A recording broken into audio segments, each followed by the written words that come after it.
তো আজকে ভাই আমার কথা কি শোনা যাচ্ছে? সাবির ভাই,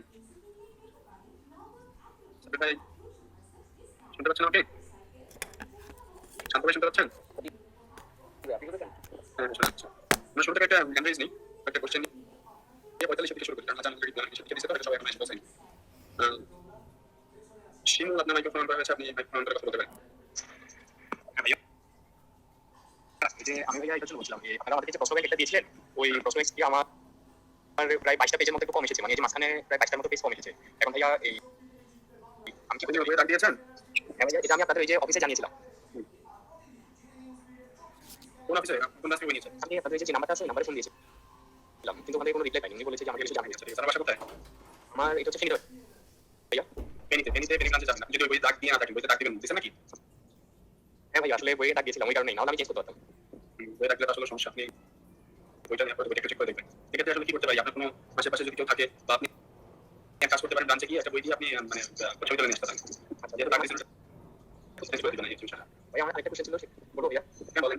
আচ্ছা ভাইয়া, এই যে আমাদের যে কোর্স প্ল্যান, মানে আমাদের পুরো মানে 100টা বা 112টা দেখলাম ক্লাস রয়েছে, আচ্ছা পুরোটা যদি আমাদেরকে দিয়ে দাও তো আমাদের জন্য একটু বেটার হতো। আপনারা তো দিয়ে দেওয়াই আছে, বলছে কি তো দেওয়া আছে। আপনি তো আপনার একদম এই 43-এর পিলি পরীক্ষা না হওয়া পর্যন্ত, আমার শুনতে পাচ্ছেন কি? হ্যাঁ ভাইয়া, 43-এর পিলি পরীক্ষা না হওয়া পর্যন্ত ভিডিও আপনাদের ওয়েবসাইটে থেকে যাও, কারণ আপনাকে দিয়ে দেওয়াই হয়েছে ভিডিও। আচ্ছা ভাইয়া, ঠিক আছে। আচ্ছা, এরপর আমরা আদিল ভাইকে পারমিশন দিয়েছি। আদিল, আপনি মাইক্রোফোন করে কথা বলতে পারেন। আদিল। Thank you ma'am. আমাদের জেনারেল সায়েন্স ফার্স্ট ক্লাসের একটা টপিক ছিল এরকম যে বাতাসের আর্দ্রতা বেড়ে গেলে শব্দের দ্রুতিও বেড়ে যায়। এটা কারণ হলো শব্দ জন্য একটা মাধ্যম দরকার, প্রথম খুব কঠিন, দেন বায়ো, দেন তরল, দেন বায়বীয়। আমার কোশ্চেন হলো এরপরেই একটা সেন্টেন্স এরকম ছিল যে গ্রীষ্মকালে আপনার দেখা গেল যে শব্দের গতি বেশি থাকে এবং শীতকালে শব্দের গতি কম থাকে, কিন্তু শীতকালে আমরা দূরের শব্দ শুনতে পাই বিকজ অফ আপনার দেখা গেল যে ওখানে আর্দ্রতা কম থাকে। এটা কনফিউজিং ছিল, যদি আপনি কিছু এই বিষয়ে বলতেন আর কি। আমি কি কোশ্চেনটা এক্সপ্লেন করতে পারছি? ভাই শুনতে পাচ্ছেন? হ্যাঁ আমি শুনতে পাচ্ছি। আপনি শুনতে পাচ্ছেন আমাকে? আপনি ভাই শান্ত ভাই শুনতে পাচ্ছেন? ভাই শান্ত আছো ভাই? আচ্ছা একটু বলো তো এটা। ভাই আমি আসলে মনে পড়তেছে না ভাই, এটা আসলে কোশ্চেন কবে হবে? আমি আরেকবার কোশ্চেনটা রিপিট করি না? না ভাই, আপনার কোশ্চেন রিপিট করতে হবে না, বুঝতে পারছি। আমি আপনাকে বলছি সেটা হচ্ছে বর্ষাকালে আর্দ্রতা বেশি থাকার কারণে হচ্ছে শব্দের গতিবেগ বৃদ্ধি পায়, এটা একটা পয়েন্ট, ঠিক আছে? এখন শীতকালে শব্দের গতিবেগ বৃদ্ধি পায় না, শীতকালে শব্দের গতিবেগ আগের সেটাই থাকে, কিন্তু শীতকালে হচ্ছে শব্দ অনেক দূর পর্যন্ত অতিক্রম করতে পারে, শব্দের বাধা পরিমাণটা কমে যায়, সেটা বলেছিলাম, ঠিক আছে? হ্যাঁ, বায়ুমণ্ডলে যে বাধাটা পাই সেটা কমে যায় আর কি, ঠিক আছে? জি হ্যাঁ। এখন এই দুটার মধ্যে ধরেন আপনার গ্রীষ্মকাল আর যদি আমি শীতকাল কম্পেয়ার করি, তাহলে কোনটা আমি শব্দ বেশি শুনতে পাবো? যেমন ধরেন আমার গ্রীষ্মকালে শব্দের গতি বেশি থাকবে, গতিবেগ বৃদ্ধি পাবে গ্রীষ্মকালে এবং বর্ষাকালে, অর্থাৎ ওই দুই বেলাতেই হচ্ছে আর্দ্রতা শীতকালের তুলনায় বেশি থাকে, ঠিক আছে? আমার একটু ক্লিয়ার করতে চাই, আমার তো গ্রীষ্মকালে আপনার যেহেতু জলীয় বাষ্প আছে, ওটার মাধ্যমে আপনার শব্দ চলাচল করতেছে, গতিবেগ বৃদ্ধি পাচ্ছে, আর শীতকালে হলো কোনো ধরনের বাধা পাচ্ছে না, এর কারণে আমি শব্দ শুনতে পাচ্ছি। বাট আমার যখন বাতাসের মধ্যে আর্দ্রতাটা বেশি থাকবে, সে সময়টা অবশ্যই বাধা পাবে না, কারণ ওইটা কোনো একটা মাধ্যম পাচ্ছে চলাচলের জন্য, but at the same time সে তো বাধা প্রাপ্ত হচ্ছে না। ভাই আপনি একটা জিনিসটা বুঝছেন, শূন্য মাধ্যমে শব্দের কোনো বেগ নাই, তাই না? শব্দের বেগ জিরো, অথচ কি নরমাল এয়ারে কিন্তু শব্দের বেগ 325 মিটার পার সেকেন্ড সেন্টিগ্রেড প্রায়। তাহলে শূন্য মাধ্যমে কোনো বাধাই নাই, তাহলে শব্দের তো সেই স্পিডে চলার কথা, চলতেছে তা তো না, ঠিক আছে? ব্যাপারটা এরকম, একটু এবার বুঝতে পারছেন, শুধুমাত্র মিডিয়াম থাকলে হবে না, বাধার ব্যাপারটাও এখানে ইনক্লুডেড। আবার আপনি মিডিয়াম বাদ দিয়ে দিলেন না, কিন্তু কোনো বাধা নাই, আমার শব্দ বেশি যাবে, মানে এইটা না, তখন চলতেই পারবে না। কিন্তু কথা হলো যে তাহলে শীতকালে যে বাধাটা কম পাচ্ছে, এই বাধাটা কেন কম পাচ্ছে? বিকজ ওখানে জলীয় বাষ্প কম, এর কারণে না? জলীয় বাষ্প কম থাকছে সেটা একটা কারণ, তার জন্য শব্দের গতিবেগ কিন্তু বৃদ্ধি পাচ্ছে না, গতিবেগ যেটা সেটাই থাকছে, কিন্তু যেহেতু বাধা কমে যাচ্ছে শব্দটা অনেক দূর পর্যন্ত শোনা যাচ্ছে আর কি, ঠিক আছে? কিন্তু ওই যে আমাদের মাধ্যম কমতে থাকলে দেখা গেল শব্দটার বেগ কমতে থাকবে, কারণ কঠিন মাধ্যমে বেশি চলে। আমি যখন জলীয় বাষ্প বেশি থাকছে, মাধ্যম বেশি পাচ্ছি, তখন ওটা ফ্লো বেশি থাকছে, গতিবেগ বৃদ্ধি পাচ্ছে না। তো শীতকাল আর গ্রীষ্মকাল আমি স্টিল কনফিউজ ম্যাম। আচ্ছা ঠিক আছে, আমি আপনাকে এটা ক্লাসে শেষে আমি আসতে বলবো, আগে আমরা ক্লাস শুরু করি আজকে, ঠিক আছে? কনফিউশন হয়ে গেছে, হ্যাঁ শিওর, আমি ক্লাসে ব্যাক করব। ওকে, আমরা আরেকটা কোশ্চেন নিব। উনি আমাদেরকে রিকোয়েস্ট করেছে, রবিন ভাইয়া, আপনি কি বলতে চান বলতে পারেন? আসসালামু আলাইকুম ভাইয়া। ভাইয়া আমরা যারা কমার্স ব্যাকগ্রাউন্ড বা মানবিক বিভাগের ছাত্র আছি, বিজ্ঞানে আমাদের এমনিতে ছোটবেলা থেকে এমনিতে সমস্যা, তো আমাদেরকে যেভাবে পড়ানো হয় যদি আরেকটু সহজভাবে যদি উপস্থাপন করা যায়, অর্থাৎ আমরা তো বিজ্ঞান একেবারেই পড়ি না বলে চলে, জাস্ট মাধ্যমিক লেভেলে সামান্য একটু পড়ছি, এখন আরেকটু ইজিভাবে কোনো ওয়ে আছে কিনা যেভাবে হলে আমাদের জন্য একটু সুবিধা হয়, অর্থাৎ অনেক ফাস্ট পড়ানো হয়, সাথে অনেক কিছু দেখলাম মাথার উপর দিয়ে দেয়। আমি যদি এখানে বলি তাহলে আমার মনে হয় যে জিনিসটা অনেক বেশি প্র্যাকটিস করতে হবে, কারণ আপনি এত সময় পাচ্ছেন না। এখন আপনাকে কিন্তু সায়েন্সের ব্যাকগ্রাউন্ডে যে আছে তার সাথে কিন্তু আপনার এখানে একটা এই বিষয় থেকে যাচ্ছে, তাই না? ভাই আমি বলি একটু। জি হ্যাঁ, আচ্ছা আপনি ফার্স্টে বললেন আপনি যেহেতু মানবিক শাখা, আপনি হচ্ছে মাধ্যমিক বিভাগে তখন কিছু বিজ্ঞানে পড়াশোনা করেছিলেন, দ্যাটস অল, এটা ওকে, ঠিক আছে? তো আপনি বলতেছেন যে বিজ্ঞানটা একটু ফাস্ট পড়ানো হচ্ছে, আপনি বিজ্ঞান সিলেবাসের দিকে তাকান তাহলে বুঝবেন যেখানে কি পরিমাণ আসলে টপিকস আছে। হ্যাঁ, আর আমার যদি মনে হয় হচ্ছে আমি খুব ইজিয়েস্ট ওয়েতে বলা ট্রাই করি, আমি কঠিন টার্ম বলে এগিয়ে যাই, অন্য ইংলিশ টার্ম বলে সেটা বাংলা আমি বুঝিয়ে বলি, চেষ্টা করি আর কি। এখন তারপর অনেক কঠিন লাগতে পারে। এখন আপনি চিন্তা করেন যারা ইংলিশ লিটারেচার স্টুডেন্ট তাদের কাছে কিন্তু ইংলিশ লিটারেচারের যে 15 নাম্বার তাদের কাছে এক করতে আলু, ঠিক আছে? তারা সবাই পড়ে আসছে। তো সেই জায়গাতে কিন্তু আমি যখন করেছিলাম আমার কিন্তু অনেক বেশি এফোর্ট দিতে হয়েছে মনে রাখার জন্য। আবার যারা মনে করেন হচ্ছে আইএলটিএস স্টুডেন্ট তাদের কাছে কিন্তু রিটেনে 40 নাম্বার আসে কনসেপচুয়াল কোশ্চেন আন্তর্জাতিক বিষয়গুলিতে। সেই অংশটা তাদের জন্য কিন্তু একটা স্ট্রং জোন। তারা খুব ভালো করে। সেই অংশটা আমি আপনি ভালো করতে গেলে কিন্তু আমাদেরকে অনেক খাটতে হবে। তো আমি ব্যাপারটা বুঝাতে পেরেছি, আপনাকে খাটতে হবে, একটু সময় দিতে হবে। ঠিক আছে? আর আসলে বিজ্ঞান জিনিসটা এমনিতেই একটু কঠিন, একটু মানে চেষ্টা করে করতে হবে আরকি। আমরা তো চেষ্টা করি, তারপর বাকি আল্লাহ ভরসা আরকি। ওকে, থ্যাংক ইউ। ঠিক আছে, আসসালামু আলাইকুম। ঠিক আছে, আমরা শুরু করে দিই। হ্যাঁ, আমরা শুরু করি ভাই। ওকে।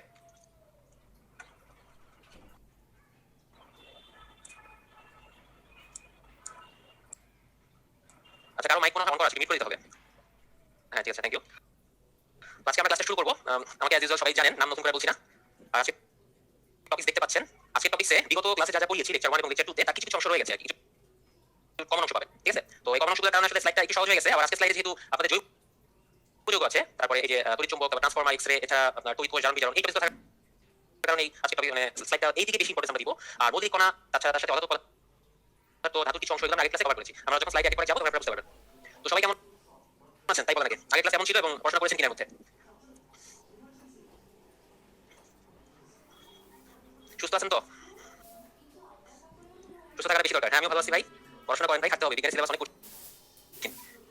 এখানে যত বেশি পড়তে হবে, মানে যত বেশি পড়বেন তত ভালো। কম পড়াশোনা করে এখানে কোনো কিছুতেই ভালো করা যাবে না কোনোভাবেই। তো আমরা শুরু করি। ফার্স্ট টপিক হচ্ছে মৌলিক কণা। আপনারা এই স্লাইডটা কত স্লাইডই পেয়েছিলেন? কি পেয়েছেন কিনা বলেন, মনে পড়ছে তো? মৌলিক কণা পড়িয়েছিলাম, এরকম একটা অরবিট দেখিয়েছিলাম এবং ইলেকট্রন, প্রোটন, নিউট্রন আবিষ্কার আমি সুন্দর করে বলেছিলাম এখানে। তো সেই স্লাইডটা কেন রাখা হয়েছে? কারণ আজকের টপিক হচ্ছে মৌলিক কণিকা। হ্যাঁ, তো মৌলিক কণিকা যেটা শুরুতে আছে সিলেবাসে, এই কারণে হচ্ছে এই স্লাইডটা আবার রেখেছি এবং জাস্ট 1 মিনিটের মধ্যে স্লাইডটা একটু ব্যাখ্যা করি। আগে দিন বলেছিলাম যে পদার্থের ক্ষুদ্রতম কণা হচ্ছে অ্যাটম। অ্যাটম হচ্ছে আপনার পরমাণু, অ্যাটম যেটা বাংলা, এবং সেটা বিভাজ্য।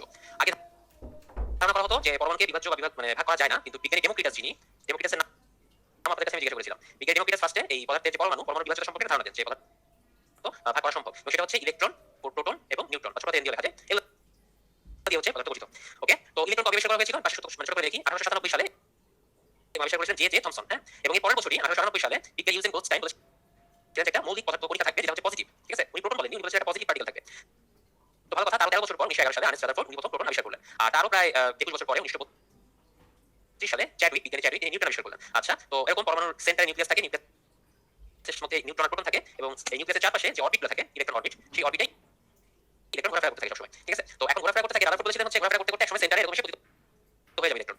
ঠিক আছে? তার মানে হচ্ছে মডেলটা এখন অস্তিত্ব থাকে না। তো এই মডেলটা পরে গ্রহণযোগ্য হলো না। তখন বিজ্ঞানী নিলস বোর তিনি হচ্ছে 1903 সালে একটা পরমাণু মডেল দিলেন। সেটা হচ্ছে এরকম, সেন্টার থাকবে নিউক্লিয়াস, এরপরে চারপাশে এরকম উপবৃত্তাকার অরবিট থাকবে এবং অরবিট ইলেকট্রন থাকবে। উপরের ইলেকট্রন নিচে কক্ষপথ থেকে শক্তি বিকিরণ করে কোয়ান্টাম লাফ দিবে। নিচের ইলেকট্রন উপরের স্তরে যেতে গেলে শক্তি শোষণ করে কোয়ান্টাম লাফ দিবে। ঠিক আছে? এরকম আমি বলেছিলাম যদি মনে হয়। তো এই স্লাইডে জাস্ট এইটুকু, এছাড়া বেশি কিছু বলার নেই। পরের স্লাইডটা দেখেন। পরের স্লাইডে হচ্ছে আমি আগের দিন দিয়েছিলাম এটা, যে মৌলিক কণিকাগুলো ছিল, সেই মৌলিক কণিকাগুলো সম্পর্কে তাদের কত চার্জ, কত ভর, কি কি আছে, আদার্স যে ক্রাইটেরিয়াগুলো সেগুলো আমি এখানে দিয়েছিলাম। একটা জিনিস হচ্ছে কোয়ান্টাম লাফ কি ভাইয়া? কোয়ান্টাম লাফ হচ্ছে ইলেকট্রন যে এক শক্তি স্তর থেকে অন্য শক্তি স্তরে লাফ দেয়, সেটা হচ্ছে কোয়ান্টাম লাফ। ঠিক আছে? এখন সেটা উপর থেকে নিচেও হতে পারে, নিচ থেকে উপরেও হতে পারে। ডিটেইলসে যাব না ভাই। এই কোয়ান্টাম লাফ কি, এগুলো মোস্ট প্রবলেম পৃথিবী বা ইন্টারনেট খুব ইম্পর্টেন্ট না, এজন্য কঠিন টপিকগুলো ঢুকছি না। কোয়ান্টাম লাফ, অরবিট, অরবিটাল স্ট্রাকচার, তারপর হচ্ছে কোন শক্তি স্তরে কত ইলেকট্রন থাকে, এগুলো আরো ডিটেইলস পড়ানো যায়, বা খুব একটা আসে না। তো এই কারণে আসলে আমি স্কিপ করে যাচ্ছি, বা চাইলে আপনারা নিজে দেখে নিতে পারেন। আচ্ছা, এএমইউ, হ্যাঁ আমি ভাই বলছি এএমইউ, যেহেতু সাইটটা ওপেন করেছি আমি বলবো এএমইউ মানে কি। আচ্ছা, সাইটটা দেখেন। প্রথমে হচ্ছে ইলেকট্রন দিয়ে শুরু করি। ইলেকট্রনের চার্জ হচ্ছে -1.6 × 10⁻⁹ কুলম্ব, এখন টু করে দেওয়া আছে। প্রোটনের চার্জ সেম, বাট সেটা হচ্ছে পজিটিভ প্লাস। আচ্ছা, ভালো কথা। এরপর আছে নিউট্রন। নিউট্রনের কোনো চার্জ নাই, সে নিউট্রন, এবং এই কারণে সে হচ্ছে নিউট্রাল। এই নিউট্রাল থেকেই তার নাম নিউট্রন দেওয়া হয়েছে। আচ্ছা, তো রিলেটিভ চার্জ হচ্ছে ইলেকট্রনের সংক্ষেপে -1 ধরা হয়, প্রোটনকে +1 ধরা হয়, আর যেহেতু নিউট্রনের কোনো চার্জ নাই সে 0। আচ্ছা, এখন অ্যাটমিক মাস আর মাস সেটা বিষয়ে কথা বলি। এএমইউ হচ্ছে অ্যাটমিক মাস ইউনিট। ঠিক আছে? 1 এএমইউ হচ্ছে আপনার 1.67 × 10⁻24 গ্রাম। ঠিক আছে? সো এই জিনিসটা একটু মনে রাখতে হবে। আর এটাকে যদি কেজিতে করি 1.67 10⁻27 কেজি। তো এই 1 এএমইউ হচ্ছে আপনার কার্বন 12 আইসোটোপের একটি পরমাণু যত ভর তার 1/12 ভাগ। ঠিক আছে? একটি পরমাণু যত ভর তাকে 12 দিয়ে ভাগ করলে যেটা পাওয়া যায় সেটাই হচ্ছে 1 এএমইউ। তো এই 1 এএমইউ সাপেক্ষে হচ্ছে অন্যান্য যে মৌলিক পদার্থগুলো আছে বা পরমাণু বা যেটাই হোক না কেন সেগুলোর ভর নির্ণয় করা হয়। তো আমরা দেখে নিই ইলেকট্রনের ভর কত। ইলেকট্রনের ভর এএমইউ সাপেক্ষে অনেক ছোট, এবং সেটা হচ্ছে 9.11 × 10⁻31 কেজি। গ্রাম করলে এটা হয়ে যাবে 10⁻28। আচ্ছা, আর প্রোটন আর নিউট্রন কাছাকাছি 1.673 1.675। আগের দিন বলেছি, আর বেশি সময় নষ্ট করব না। আচ্ছা, আরেকটা জিনিস আছে আপনাদেরকে মনে হয় আগে বলেছিলাম 1 অ্যাংস্ট্রম। অ্যাংস্ট্রম নামে একটা ইউনিট আছে। এটা সমান কত মিটার বা কত সেন্টিমিটার বলতে পারবেন? একজন জিজ্ঞেস করেছেন রিলেটিভ মাসগুলোকে মেমোরাইজ করা জরুরি না? ভাই খুব একটা জরুরি না। একজন বলছেন এগুলো লাস্ট ক্লাসে হয়ে গেছে। ভাই আমি শুরুতেই বললাম যেগুলো লাস্ট ক্লাসে হয়ে গেছে, আপনি মনে খেয়াল করেন নাই। এটা হচ্ছে রিপিট। আচ্ছা, যেহেতু মৌলিক কণিকা টপিকটা আছে, মৌলিক কণিকার সাথে এক্স রে, তেজস্ক্রিয়তা এগুলো যেহেতু বিদ্যমান, তাই মৌলিক কণিকা আমি একবার পড়ছি। হ্যাঁ ঠিক আছে, 1 অ্যাংস্ট্রম হচ্ছে আপনার 10⁻⁸ সেন্টিমিটার। এটা যদি মিটারে করি, 10 মিটারে করি 10 মিটার। চলে আসি পরের স্লাইডে, ধাতু। ধাতু সম্পর্কে আগের দিন কিছু কথা বলেছিলাম যে ধাতু হচ্ছে আপনার চকচক করে এবং ধাতুর বৈশিষ্ট্যগুলো আপনারা এখানে দেখতে পাচ্ছেন। আপনাদের আগামী সময় দিলাম ধাতু বৈশিষ্ট্যগুলো দেখেন, তারপর কিছু ধাতু নিয়ে আমরা কথা বলবো।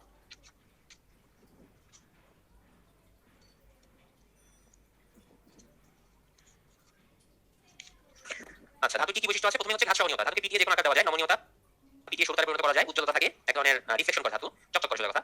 পরিবাহিতা, এরা তাপ বিদ্যুৎ এগুলো সুপরিবাহী এবং ধাতু একটা শব্দ তৈরি করে যখন কোনো কারণে আঘাত করা হয়। ধাতু সাধারণত উচ্চ গলনাঙ্ক স্ফুটনাঙ্ক থাকে এবং ধাতুর ঘনত্ব হচ্ছে অধাতু থেকে একটু হলেও বেশি। সো মোটামুটি এগুলো হচ্ছে মেইন যে পয়েন্টগুলো, ঠিক আছে? তো আমরা কোন কোন ধাতু জানি, একটু ধাতুর নামগুলোকে আমরা লিখতে পারি চ্যাট বক্সে, একটু দেখেন কোন কোন ধাতু আমরা আশেপাশে চিনি জানি।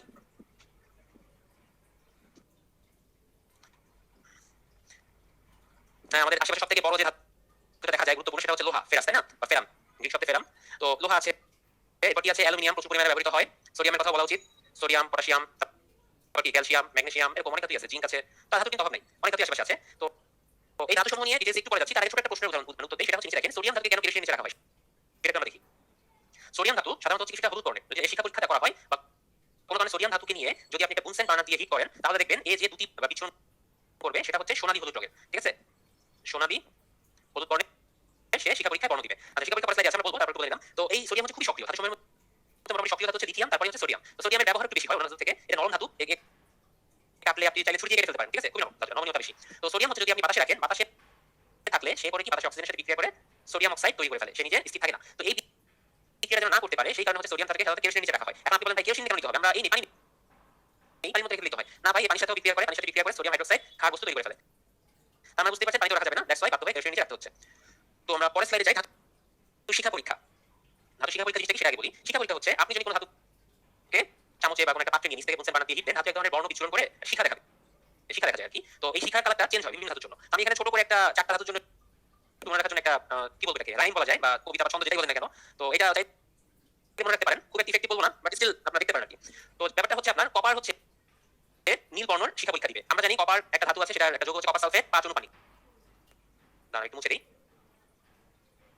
কপার সালফেট 5 অণু পানি, এটা হচ্ছে তুতে। তুতে হচ্ছে নীল বর্ণের, আমরা সবাই জানি। তো এই কারণে হচ্ছে কপারও আপনার শিখা পরীক্ষায় নীল বর্ণ দেখায়। ক্যালসিয়াম হচ্ছে আপনার ইতে প্রচুর পরিমাণে ক্যালসিয়াম সালফেট বা জিপসাম থাকে, যেটা ক্যালসিয়াম সালফেট 2 অণু পানি এবং ইটের বর্ণ সাধারণত লালচে বর্ণের হয়। তো সেটার সাথে মিল রেখে আপনি ক্যালসিয়ামকে লাল করতে পারেন। পটাশিয়াম বেগুনি, আপনারা জানেন যে পটাশিয়াম একটা নির্দেশক আছে পটাশিয়াম পারম্যাঙ্গানেট, KMnO4, এইটার বর্ণ হচ্ছে আপনার বেগুনি। তো সেইটার সাথে মিল রেখে আপনি যেমন পারেন যে পটাশিয়াম শিখা পরীক্ষায় বেগুনি বর্ণ দেখাবে। আর সোডিয়ামের কথা আগেই বলেছি, সোডিয়াম কিছুটা হলুদ বর্ণের এবং শিখা পরীক্ষাতেও সোনালী হলুদ বর্ণের একটা আভা দেখাবে। সো মোটামুটি চাইলে মনে রাখা যায়। আর পাশে একটা ছবি দেওয়া আছে, কোনটার রং কেমন হয় এটা দিয়ে রং দেখে মনে রাখতে পারেন, ঠিক আছে? আচ্ছা, অভিজাত ধাতু একটা ব্যাপার আছে। অভিজাত ধাতু একটা রয়্যাল নোবেল টাইপের। তো অভিজাত ধাতু কারা কারা দেখি জানেন কি, চেক বক্সে লেখেন। এটা লেখেন ভাই, আমি একটু আধা মিনিটের একটা ব্রেক নিচ্ছি ভাইয়া, তারপর লিখতে থাকেন অভিজাত ধাতু বা খাদ্য ধাতু, মিথ্যা ধাতু, নরম ধাতু, কে কোনটার নাম জানেন। হ্যাঁ ওকে।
সরি ভাই, একটা ফোন আসছিল জরুরি, এই কারণে আসলে কথা বলতে হলো। তো আপনারা অনেকেই যেটা লিখছেন আসলে কোন ধাতু কোনটা, আপনারা মোটামুটি সবাই জানেন, দেখে ভালো লাগলো।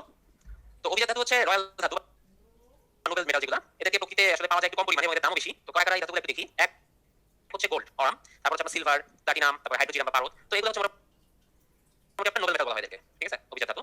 এরপরে আছে হচ্ছে নরম ধাতু, আগে বলে আসি। নরম ধাতুগুলো হচ্ছে আপনি চাইলে ছুরি দিয়ে কাটতে পারবেন, খুবই নমনীয় আর কি। এদের মধ্যে আছে আপনার সোডিয়াম, পটাশিয়াম, তারপর হচ্ছে আপনার ম্যাগনেসিয়াম, লেড বা সীসা। তো এদেরকে মোটামুটি চাইলেই কাটা যায় চামচ বা ছুরি দিয়ে। এই কারণে হচ্ছে এগুলো আপনার নরম ধাতু। ক্ষার ধাতু কারা? ক্ষার ধাতু হচ্ছে আপনার পর্যায় সারণীর বা পিরিয়ডিক টেবিলের একদম গ্রুপ 1 যারা, গ্রুপ 1 এর যে ধাতুগুলো আছে তারা হচ্ছে আপনার ক্ষার ধাতু। তো গ্রুপ 1 কারা কারা আছে, আমরা ছোটবেলা থেকে একটা লাইন শিখেছি, সেটা হচ্ছে লিনাকে রুবি ছেড়ে ফেলেছে, এরকম একটা লিখেছিলাম। তো সেটা কি অ্যাপ্লাই করি। লির জন্য, লিনার জন্য লিথিয়াম, না হচ্ছে সোডিয়াম, নারকের জন্য হচ্ছে পটাশিয়াম, রুবির জন্য রুবিডিয়াম, তারপর হচ্ছে সিজিয়াম, তারপর হচ্ছে ফেলেসের জন্য ফ্রান্সিয়াম। তো এগুলো হচ্ছে আপনার গ্রুপ 1 এর ধাতু। এরা হচ্ছে আপনার ক্ষার ধাতু, কারণ এরা হচ্ছে পানির সাথে বিক্রিয়া করে খুব তীব্র ক্ষার তৈরি করে। ঠিক আছে, পানির সাথে বিক্রিয়া এরা তীব্র ক্ষার তৈরি করে। আর এরপরে হচ্ছে মৃৎক্ষার ধাতু, তারা পিরিয়ডিক টেবিল অবস্থান করছে, বাট তাদের অবস্থান হচ্ছে গ্রুপ 1 এর একটু পরে, তারা হচ্ছে গ্রুপ 2 তে। গ্রুপ 2 তে কারা আছে একটু দেখি। গ্রুপ 2 তে আছে বেরিলিয়াম, তারপর হচ্ছে ম্যাগনেসিয়াম, তারপর হচ্ছে ক্যালসিয়াম, তারপর স্ট্রনসিয়াম, তারপর হচ্ছে আপনার বেরিয়াম আর হচ্ছে রেডিয়াম। তো এরা হচ্ছে আপনার মৃৎক্ষার ধাতু। ঠিক আছে, এরা পানির সাথে বিক্রিয়া করে আপনার ক্ষার তৈরি করবে, বা সেটা একটু দুর্বল ক্ষার, ওই গ্রুপ 1 এর মতো বেশি একটা সবল ক্ষার না, এই কারণে এদেরকে মৃৎক্ষার ধাতু বলা হচ্ছে। ঠিক আছে, তো এই চারটা ধাতু সম্পর্কে একটু জানতে হবে, এখান থেকে মাঝে মধ্যে প্রশ্ন আসতে পারে বা এসেছেও। ওকে, ধাতু নিয়ে অনেক কথা হলো, আমরা চলে আসলাম ধাতু সক্রিয়তা সিরিজে। এই সক্রিয়তা সিরিজে কি কি আছে আপনারা মোস্ট প্রবাবলি অনেকেই সক্রিয়তা সিরিজটা পড়ে ফেলেছেন এবং জানেন যে কোন ধাতুর পরে কে। তারপর এই চারটা একটু দেখে নেন, মিলিয়ে নেন আর কি, আপনাদের যারা জানা আছে তার সাথে মিলে কিনা। এবং একটা লাইন দেওয়া আছে এই সাইডে, লাইনটা অনেকে জানেন, ছোটবেলা থেকে আমি ওটাই পড়ে এসেছি। এখানে হচ্ছে লিথিয়ামের কথা বলা নাই, লিথিয়াম সক্রিয় ধাতু এবং লিথিয়াম হিসেবে সবার উপরেই থাকার কথা। ঠিক আছে, লিথিয়ামের কথা বলা নাই, লিথিয়াম হচ্ছে সবথেকে সক্রিয় ধাতু। ঠিক আছে, স্লাইডটা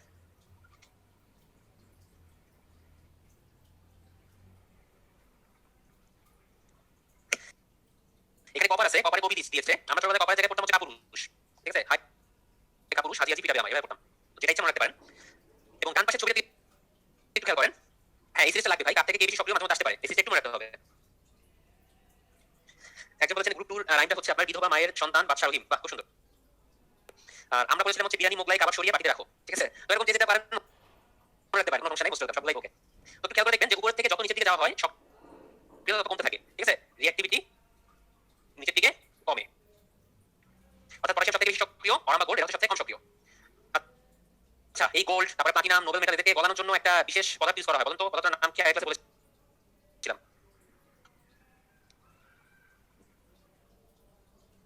বা সবাই অ্যান্সার দিচ্ছেন দেখি, গুড। আর অ্যান্সার দেন। হ্যাঁ, হচ্ছে না ভাই, শুধু HNO3 না, HNO3 এর সাথে HCl আছে, রাজমল একবারই দিয়ে যেটা, হ্যাঁ রাজমল ইউজ করে এদেরকে গলানো হয়। আচ্ছা, পরের স্লাইডে আপনাদের জন্য আজকে দিনের প্রথম পোল কোশ্চেন লঞ্চ হয়ে যাবে। পোল কোশ্চেন লঞ্চ করে দিতে বলছি।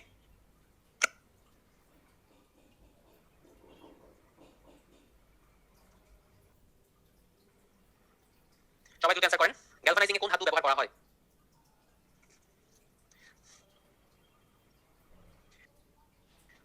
ম্যাক্সিমাম কারেক্ট অ্যান্সার দিচ্ছেন, বা কিছু ভুল অ্যান্সার আসতেছে। আচ্ছা, গ্যালভানাইজিং আমি আপনাদের লেকচার 2 তে পড়িয়েছিলাম, যত মনে আছে, সেটা হচ্ছে ধাতুর ক্ষয় রোধের জন্য তিনটা মেকানিজম ছিল, সেখানে বলেছিলাম। আচ্ছা, পোলটা বের করে দিই, রেজাল্ট একটু দেখেন। 84% কারেক্ট অ্যান্সার দিয়েছেন, এটা হবে জিঙ্ক।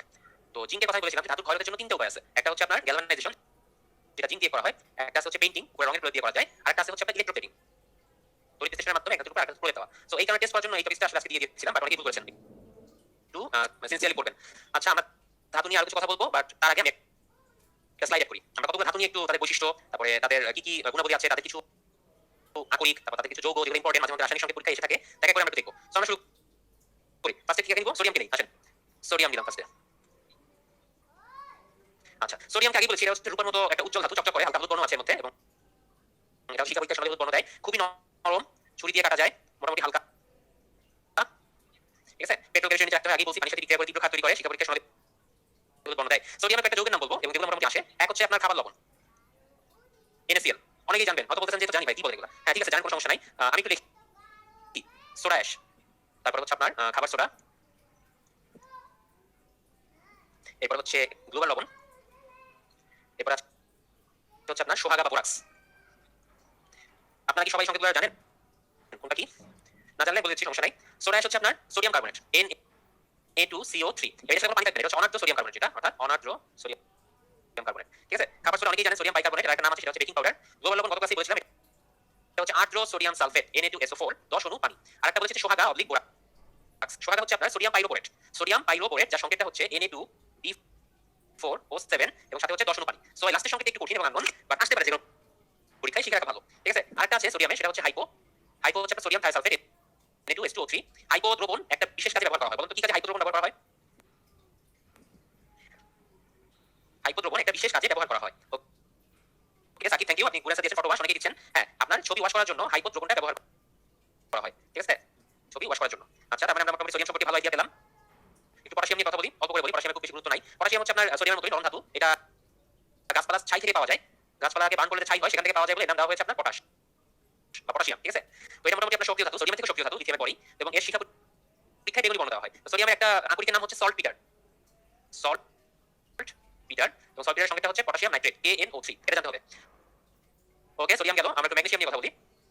ম্যাগনেসিয়াম হচ্ছে গ্রুপ 2 মৌল, যোজনী 2, এবং পানির সাথে ম্যাগনেসিয়াম হাইড্রোক্সাইড ক্ষার তৈরি করে, এবং ম্যাগনেসিয়াম শিখা পরীক্ষায় কোনো বর্ণ দেয় না, ঠিক আছে?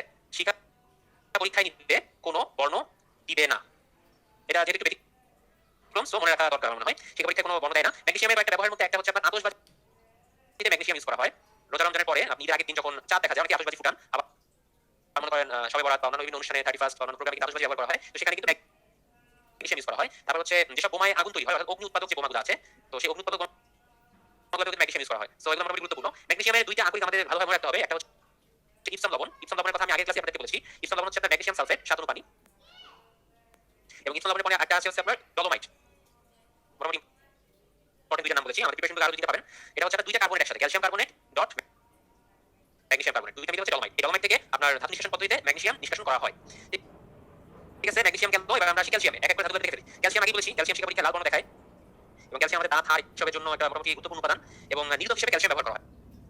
What is নিরোধক? নিরোধক হচ্ছে কোনো দ্রবণ বা কোনো যৌগ থেকে পানি শোষণ করে নেয়। নিরোধক হচ্ছে আপনার পানি শোষণ করে নেবে। একটা নিরোধকের নাম বলে ক্যালসিয়াম বাদে, একটা নিরোধকের নাম বলেন, ক্যালসিয়াম বাদে কোনো নিরোধকের নাম জানেন কিনা? জিঙ্ক? না ভাই, জিঙ্ক না। আমি থ্যাংক ইউ আপনাকে। H2SO4। আর একটা নিরোধক হচ্ছে আপনার H2SO4, সালফিউরিক অ্যাসিড একটা বড় নিরোধক। সালফিউরিক অ্যাসিড চিনি থেকে পানি বের করে নেয়, ঠিক আছে? আপনি যদি গ্লুকোজের মধ্যে সালফিউরিক অ্যাসিড দেন, পানি শোষণ করে ফেলবে। তো সালফিউরিক অ্যাসিড একটা বড় নিরোধক। আমরা সালফেট নিয়ে পড়বো ক্লাসে পরে, আর পরে পড়বো, তখন সালফিউরিক অ্যাসিড নিয়ে কথা বলবো। ওকে, এরপরে আসি ক্যালসিয়ামের কি কি যৌগ লাগতে পারে। জিপসামের কথা গতদিন একজন বলেছিলেন জিপসামের সংকেত লিখে দিতে, তো জিপসামের সংকেতটা আমি আবার লিখে দিচ্ছি। ক্যালসিয়াম সালফেট 2 অনু পানি। আরেকটা হচ্ছে প্লাস্টার অফ প্যারিস বা Paris plaster, plaster of Paris. এটা সংকেত দেখি আমরা কি হবে। এটা হচ্ছে ক্যালসিয়াম সালফেট থাকবে, বা তার বাইরে থাকবে 2 ডট H2O, সামনে থাকবে 2। সংকেতটা কিন্তু একটু মানে কাঠামো টাইপের, একটু মনে রাখতে হবে প্লাস্টার অফ প্যারিসের সংকেতটা, ঠিক আছে? আচ্ছা, মোটামুটি এই দুইটা ইম্পর্টেন্ট এখানে। এছাড়া চুনের পানি তো জানি, চুন হচ্ছে আপনার কলি চুন যেটাকে বলে ক্যালসিয়াম অক্সাইড। এরপর হচ্ছে আপনার কলি চুন হচ্ছে ক্যালসিয়াম হাইড্রোক্সাইড বলেছি। আর কুইক লাইম যেটা, কুইক লাইম যেটা, সেটা হচ্ছে আপনার ক্যালসিয়াম অক্সাইড, আর চুন হচ্ছে আপনার কলি চুন যেটা ক্যালসিয়াম হাইড্রোক্সাইড। এখন ঠিক আছে? সো এই দুটো মনে রাখার মতো। তো এইটা গেল ক্যালসিয়াম। ক্যালসিয়ামের পরে আমরা আরেকটা স্লাইড করব। ধাতুগুলো একটা আলাদা করে পড়া দরকার। অনেকেই ধাতুগুলো গুরুত্ব দেয় না, বা এখান থেকে যদি প্রশ্ন আসে, খুব ইজি প্রশ্ন আসে নরমালি এইসব টপিক থেকে, এবং এগুলো জেনে রাখা ভালো। মোটামুটি সায়েন্সের বেসিক যদি আপনি ভালো করতে চান, যেগুলো ধাতু পদার্থ বা ফিজিক্স বা কেমিস্ট্রি যদি একটু আপনার বেসিক ভালো করতে চান, ধাতু সম্পর্কে একটু কনসেপ্ট রাখতে হবে। সো একটু মনোযোগী হন, হ্যাঁ? আচ্ছা, এবারে আসি আমরা অ্যালুমিনিয়াম। অ্যালুমিনিয়াম হচ্ছে বহুল ব্যবহৃত একটা মেটাল। এটা হচ্ছে উজ্জ্বল রূপালী বর্ণের ধাতু, এবং এটা থেকে পাতলা পাত তৈরি করা যায়, ঠিক আছে? পাতলা পাত তৈরি করা যায়, খুবই পাতলা, এটা পিটাই পিটাই পাত বানানো যায় কি। এবং এটা যেহেতু খুবই হালকা, এই হালকা হওয়ার কারণে উড়োজাহাজ, রেলগাড়ি, মোটরগাড়ি এগুলোর পাখা তৈরি করতে ব্যবহার করা হয়। এছাড়া মোড়ক তৈরিতে ব্যবহার করা হয়। কিসের মোড়ক ভাই? মোড়ক বলতে হচ্ছে চকলেটের খোসা, তারপর বিস্কিটের প্যাকেট বা সিগারেটের প্যাকেট, এইসব মোড়কে আপনার অ্যালুমিনিয়াম ধাতু ব্যবহার করা হয়। এবং এ হচ্ছে ম্যাগনেসিয়ামের আরেক জাত ভাই, সেও শিখা পরীক্ষায় কোনো বর্ণ দিবে না, নো কালার। শিখা পরীক্ষায় নো কালার। আচ্ছা, অ্যালুমিনিয়ামের সবথেকে গুরুত্বপূর্ণ যেটা, সেটা হচ্ছে অ্যালুমিনা বা অ্যালুমিনিয়াম অক্সাইড। সংক্ষেপে একে পান্না বলা হয়। হীরা পান্না চুনি নাম শুনছেন না? তো সেই পান্না যেটা, সেটা হচ্ছে Al2O3, অনার্দ্র অ্যালুমিনিয়াম অক্সাইড। আরেকটা আছে বক্সাইট নামে।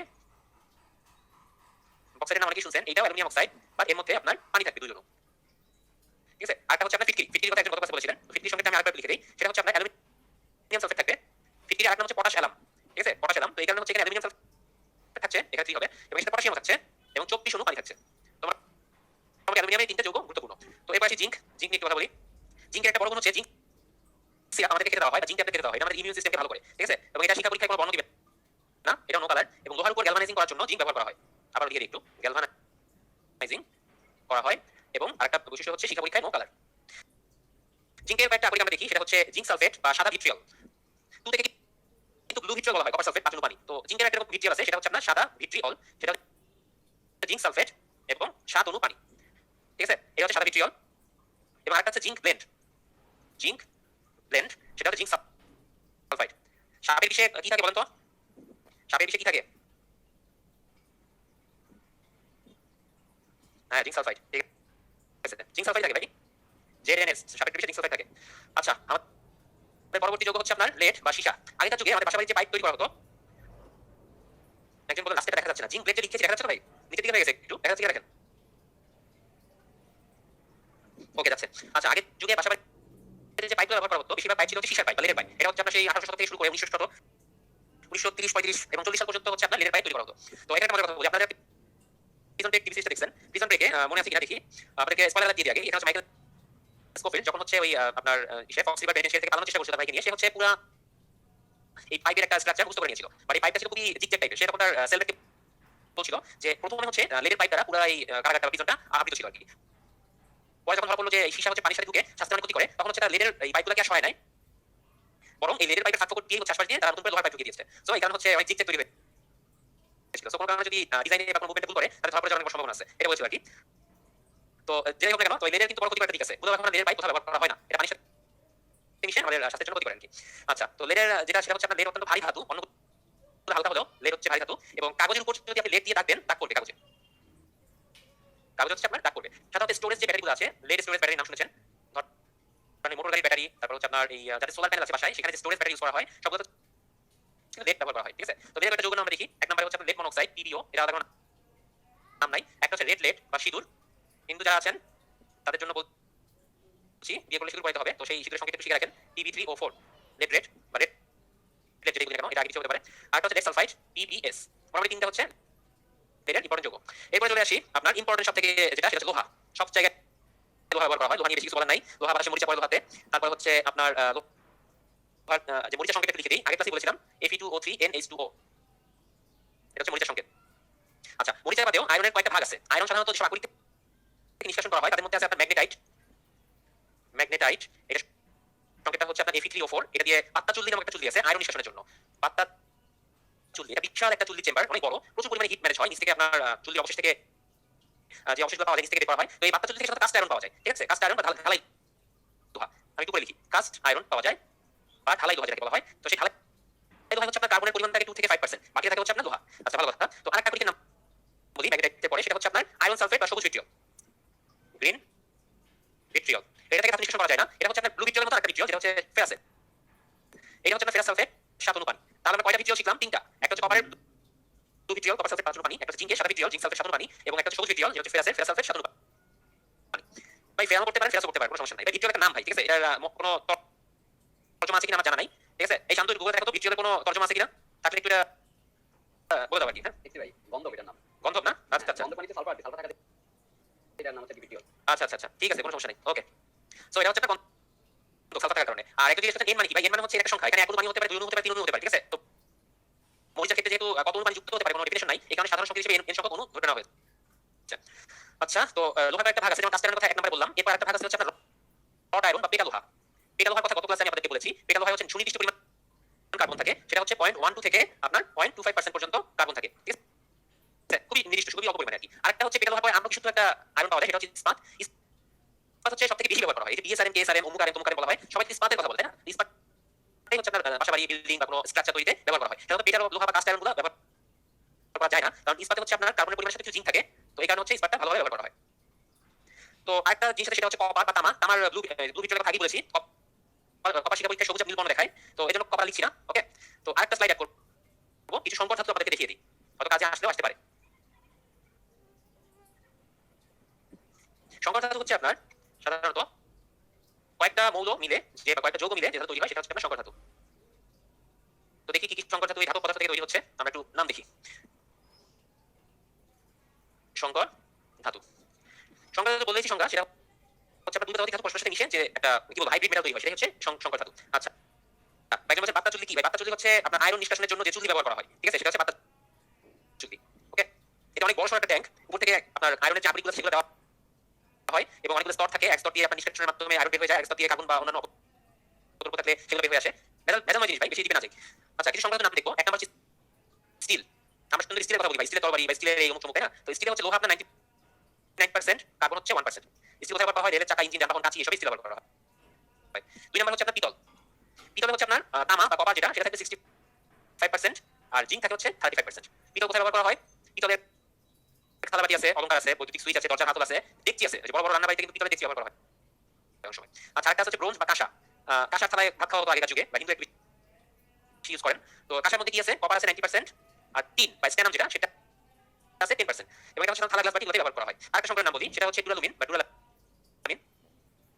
ডুরালামিন হচ্ছে উড়োজাহাজে পাখায় ব্যবহার করা হয়, এবং অ্যালুমিনিয়াম দিয়ে ব্যবহার করা হয়। অ্যালুমিনিয়াম এখানে প্রচুর বেশি পরিমাণ থাকে 95%, কপার থাকে 4%, ম্যাগনেসিয়াম, ম্যাঙ্গানিজ, লোহা সবগুলো মিলে থাকে মাত্র 1%, ঠিক আছে। আরেকটা সংকরের কথা বলি, সেটা হচ্ছে গান মেটাল। যেহেতু মেটালের নাম শুনছেন, অবশ্যই এখানে ধাতু থাকবে। কপার আছে 88%, টিন আছে 10%, আর আপনার জিঙ্ক মনে হয় 2% থাকে। তোমরা মোটামুটি এগুলো ইম্পর্টেন্ট আছে। আর কাছে মরিচাহীন ইস্পাত, যেটা সেটা ইস্পাতে লিখি মরিচাহীন ইস্পাত, মানে মরিচা না পড়লে যেটা হয়, মরিচা পড়লে তো কার্বন বেশি পরিমাণে চলে আসে। মরিচাহীন ইস্পাতে লোহা থাকে কম 74%, ক্রোমিয়াম ধাতু চলে আসে 18%, এবং নিকেল থাকে হচ্ছে 8%। এখন বলেন মরিচাহীন ইস্পাতে কেন নিকেল ক্রোমিয়াম আসলো? দেখি একটু বলেন তো, নিকেল কেন আসলো? আপনাদেরকে পড়িয়েছি ভাই। একজন বলেছেন পার্সেন্টেজ কি সব মুখস্থ রাখতে হবে? সব দরকার নেই। এই পিতলটা আসে মাঝে মধ্যে, কাঁসা আসে, ডুরালুমিন আসে, এগুলো একটু ইম্পর্টেন্ট। ভাই গ্যালভানাইজ ইফেক্ট কোন দুঃখে বললেন ভাই? গ্যালভানাইজ তো জিঙ্ক দিয়ে করা হয়, নিকেলের কথা বলছি। হ্যাঁ, ইলেকট্রোপ্লেটিং ভাই, ইলেকট্রোপ্লেটিং। এই আগে পড়া একটু রিক্যাপ করছি, অনেকে আগে যাচ্ছেন। ইলেকট্রোপ্লেটিং করার পরে কিন্তু মরিচাহীন জিনিস তৈরি হয়, তাই না? ইলেকট্রোপ্লেটিং করা হয় মরিচা রোধ করার জন্য। দ্যাটস ওয়াই নিকেল ক্রোমিয়াম এগুলো হচ্ছে উজ্জ্বল ধাতু, চকচক করে। এটাকে দিলে আপনার যে লোহার চামচ বা লোহার কোনো ইনস্ট্রুমেন্ট থাকবে সেটা চকচক করবে, ঠিক আছে? এই কারণে লোহার অ্যামাউন্ট কমে গেছে 74%। তো মোটামুটি এগুলো সংকট ধাতু, এর বাইরে ধাতু নিয়ে আর কিছু বলার নাই। আর ধাতুর আকরিক কিছু আছে, আকরিকটা ডিটেইলসে বলছি না, বলতে অনেক সময় লাগবে। আপনারা ধাতুর আকরিক যেগুলো আছে আমাদের প্রিপারেশন বুকে দেখবেন। প্রিপারেশন বুকের আমি লিখে দিই একটু, যদি আকরিক ডিটেইলস চাল করতে চান অনেক, সেটা হচ্ছে আমাদের প্রিপারেশন বুকের 46 নাম্বার পেজ দেখবেন। এখানে আকরিক ডিটেইলস দেওয়া আছে। এখান থেকে মোটামুটি যে আকরিকগুলো না পড়লেই না সেগুলো আমি লিখে দিই। সেটা হচ্ছে আয়রন আকরিকগুলো পড়বেন, কপারটা পড়বেন, অ্যালুমিনিয়াম পড়বেন, তারপর হচ্ছে আপনার পটাশিয়াম, সোডিয়াম এগুলো একটু ট্রাই করবেন, ক্যালসিয়াম, ম্যাগনেসিয়াম। মোটামুটি 6-7টা ধাতুর আকরিকগুলো পড়লে মোটামুটি কভার হয়ে যাবে, ঠিক আছে? ও একটা আছে মার্কারি আছে, মার্কারিটাও পড়বেন। মার্কারির একটা মাত্র আকরিক আছে, সেটা হচ্ছে এইচজিএস। মার্কারির একটা মাত্র আকরিক আছে, সেটা হচ্ছে এইচজিএস বা সিনাবার বলে একে। এইচজিএস হাইড্রোজেন সালফাইড, হাইড্রোজেন সালফাইড বা সিনাবার। ছোট করে লিখে দিই, সিনাবার। ওকে, অনেকক্ষণ পড়ানো হলো, আমরা এখন অধাতুতে চলে আসবো। স্লাইডে একটু দেখেন অধাতুর কি কি বৈশিষ্ট্য আছে। ধাতু আমরা কমপ্লিট করে ফেলেছি, আর আমি টাইম দিলাম। অধাতুর বৈশিষ্ট্য দেখেন, ধাতু যাতে বৈশিষ্ট্য আছে অধাতুর বিপরীত।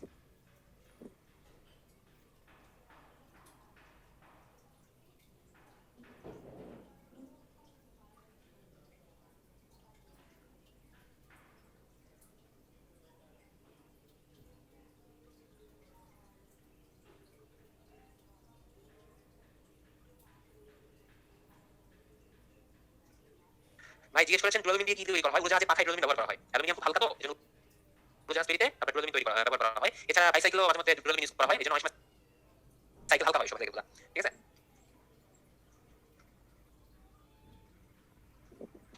আচ্ছা, একজন জিজ্ঞেস করেছেন আকরিক ও খনিজের মধ্যে পার্থক্য কি? ভাই খনিজ আকরিক দুইটাই হচ্ছে এমন জিনিস যেখানে ওই মৌলটা আছে। মনে করেন সোডিয়াম, এখন সোডিয়ামের একটা হচ্ছে সোডিয়াম ক্লোরাইড, এটা একটা ধাতু, আবার একটা হচ্ছে সল্ট বিটার, সোডিয়াম নাইট্রেট, আর একটা আছে বোরান। একটু আগে বলেছি। এখন সবগুলো থেকেই তো সোডিয়াম পাওয়া যাবে, তাই না? চাইলে কিন্তু সবগুলো থেকে তো আর লাভজনকভাবে সোডিয়াম নিষ্কাশন করা যাবে না। তো যে সব খনিজ পদার্থ থেকে লাভজনকভাবে আপনার ওই ধাতুটা নিষ্কাশন করা যায় তাদেরকে আকরিক বলা হয়, ঠিক আছে? লাভজনকভাবে নিষ্কাশন করা গেলে সেটা হচ্ছে আকরিক। ওকে, আমরা হয়তো বৈশিষ্ট্য দেখি। হয়তো হচ্ছে ধাতুগুলো উল্টা, ঘাত সহ নয়, অনমনীয়, ঘনত্ব কম, বিদ্যুৎ প্রদান করবে না, তাপ পরিবহন করবে না, গলনাঙ্ক কিছু কম, ব্লা ব্লা ব্লা ব্লা। এবং উদাহরণ দেওয়া আছে, সবগুলো দেখে ফেলছেন। জল সম্পর্কে আমরা ভালো আইডিয়া পেয়ে গেছি। আমরা পরে স্লাইডে যাই। এই স্লাইডে হচ্ছে গত দিনের স্লাইডও ছিল, কিন্তু এখানে দেওয়া একটাই কারণ, এখানে জলতর পদার্থ কয়েকটা রয়ে গেছে, যেমন ফসফরাস, সালফার, এগুলো আমি একদিন বলেছিলাম। এগুলো পদার্থ। আর উপরে দুইটা গ্যাসের নামটা আপনারা আবার দেখেন, বারবার বলছি, water gas, producer gas, carbon monoxide plus hydrogen, আর দুই অনু কার্বন মনোক্সাইড প্লাস নাইট্রোজেন, এই দুইটা হচ্ছে ওয়াটার এবং প্রোডিউসার গ্যাস। রাজনের কথা আগেই বলেছি, প্লাটিনাম, গোল্ড, ঠিক আছে? এরা হচ্ছে দ্রবীভূত হয়। ফসফরাসের মধ্যে শ্বেত ফসফরাস বেশি সক্রিয়, এদের একে হচ্ছে আপনার পানির নিচে রাখা হয়। শ্বেত ফসফরাস রাখা হয় পানির নিচে, আর সোডিয়াম রাখা হয় কেরোসিনের নিচে।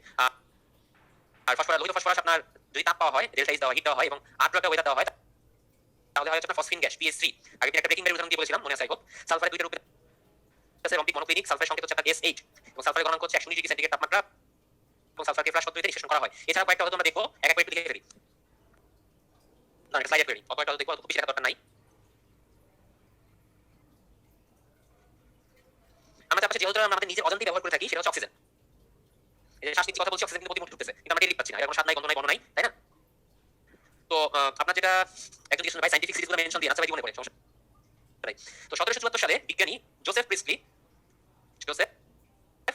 বা প্রিস্টলি যেটাই বলেন না কেন, অক্সিজেন আবিষ্কার করেন, ঠিক আছে? অক্সিজেনের পারমাণবিক সংখ্যা হচ্ছে এরকম ভাবে লিখতে হয় 8 আর 16, আর অক্সিজেনের প্রতীক হচ্ছে O বা সংকেত হচ্ছে O2, অর্থাৎ দুইটা মিলে একটা মৌল তৈরি করে। বাতাসে প্রচুর পরিমাণে অক্সিজেন থাকে, অক্সিজেন নিজে যাবে না, কিন্তু অন্য কিছু সাহায্য করে। অক্সিজেন ব্যবহার খুব ভালো করে জানেন, আমি কিছু বলবো না।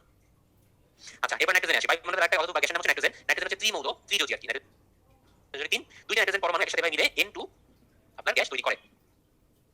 আচ্ছা, বাতাসে নাইট্রোজেনের পরিমাণ অনেক বেশি, 78.02% বায়ুমণ্ডলে নাইট্রোজেন থাকে। নাইট্রোজেনের যৌগের মধ্যে নাইট্রিক অক্সাইড আছে, আপনার N2 আছে, N2 কে লাফিং গ্যাস বলা হয়।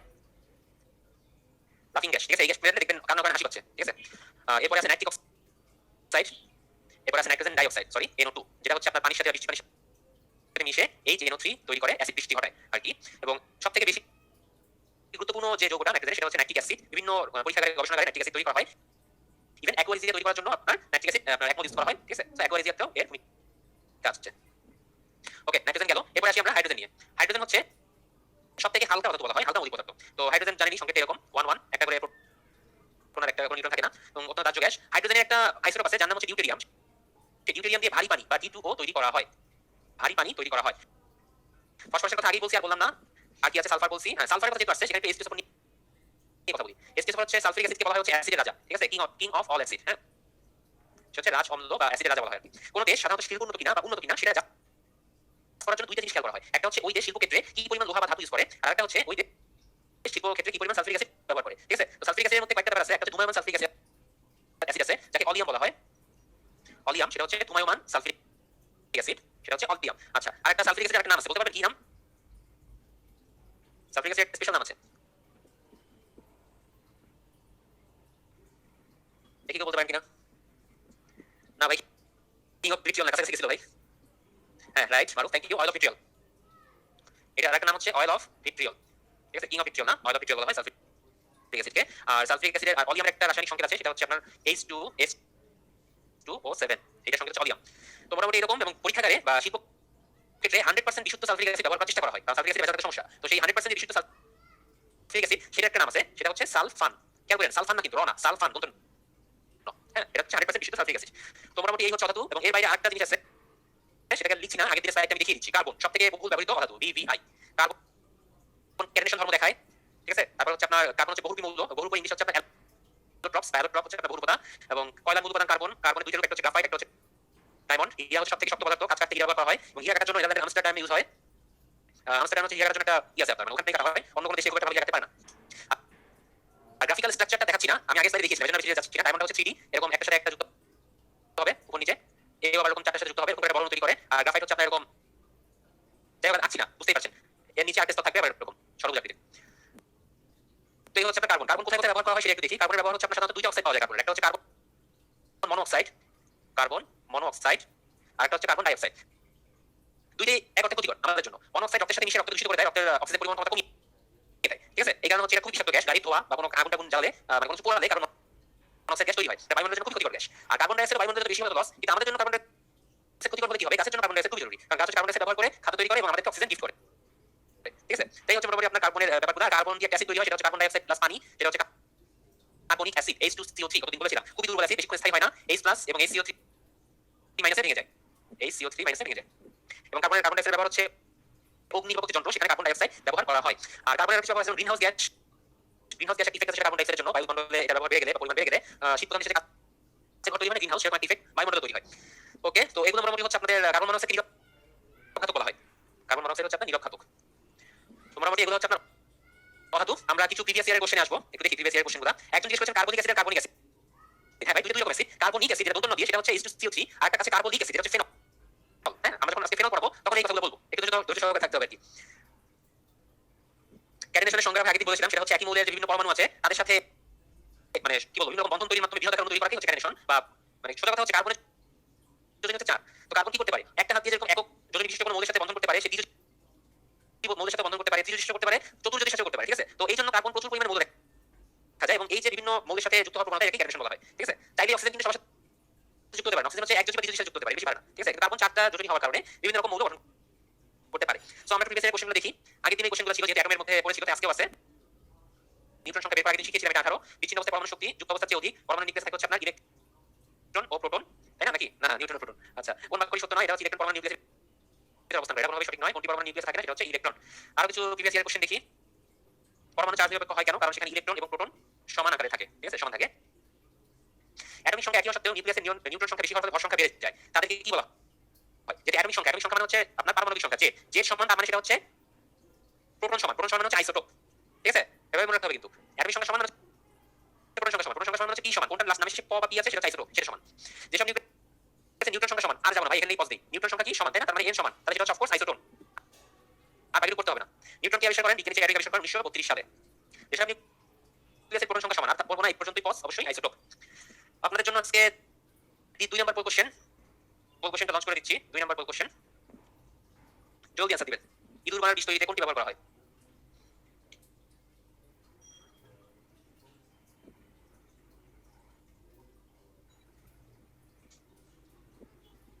ওকে, অনেক আনসার পাচ্ছি। একজন জিজ্ঞেস করেছেন মেসন কি? মেসন হচ্ছে একটা মৌলিক কণা, ঠিক আছে, এটা পরীক্ষায় তৈরি করা হয় এবং এটা হচ্ছে মহাজাগতিক কণা। মেসন কণার ব্যাপারটা আসলে আপনার আপেক্ষিকতা এর সাথে কিছুটা পাওয়া যায়। এটা মহাজাগতিক কণা হওয়া সত্ত্বেও পৃথিবীতে বিভিন্ন জায়গায় মেসন কণার উপস্থিতি পাওয়া যায়। মেসন কণার অর্থায়ও খুবই কম, মানে কয়েক ন্যানোসেকেন্ড থেকেও কম। ঠিক আছে, তো তারপর কিভাবে তারা মহাকাশ থেকে পৃথিবীতে আসে এটা রহস্য। মোস্ট প্রবাবলি মেসন কণা হচ্ছে আপনার আলো বেগের কাছাকাছি বেগে চলে, এই কারণে হচ্ছে এর টাইম ট্রাভেলের একটা ব্যাপার হয় আর কি। ঠিক আছে, এর কাল সংক্ষেপণ বা কাল দীর্ঘায়ন যেটা আছে, টাইম ডাইলেশন, সেই কাল দীর্ঘায়নটা হয় এই কারণে তাদের যে অর্ধায়ুটা সেটা আমাদের জন্য অনেক বেশি সময় লাগে। মনে করেন তারা 1 সেকেন্ড বাঁচতেছে, আমাদের চোখে সেটা মনে হবে হচ্ছে কয়েকশো ন্যানোসেকেন্ড, এই কারণে তারা পৃথিবীতে চলে আসতে পারতেছে। জিনিসটা কনফ্লিক্টেড, বাট এভাবে একটু মনে রাখার চেষ্টা করেন। আচ্ছা, এটা আমরা কোশ্চেনটা এড করে দিচ্ছি।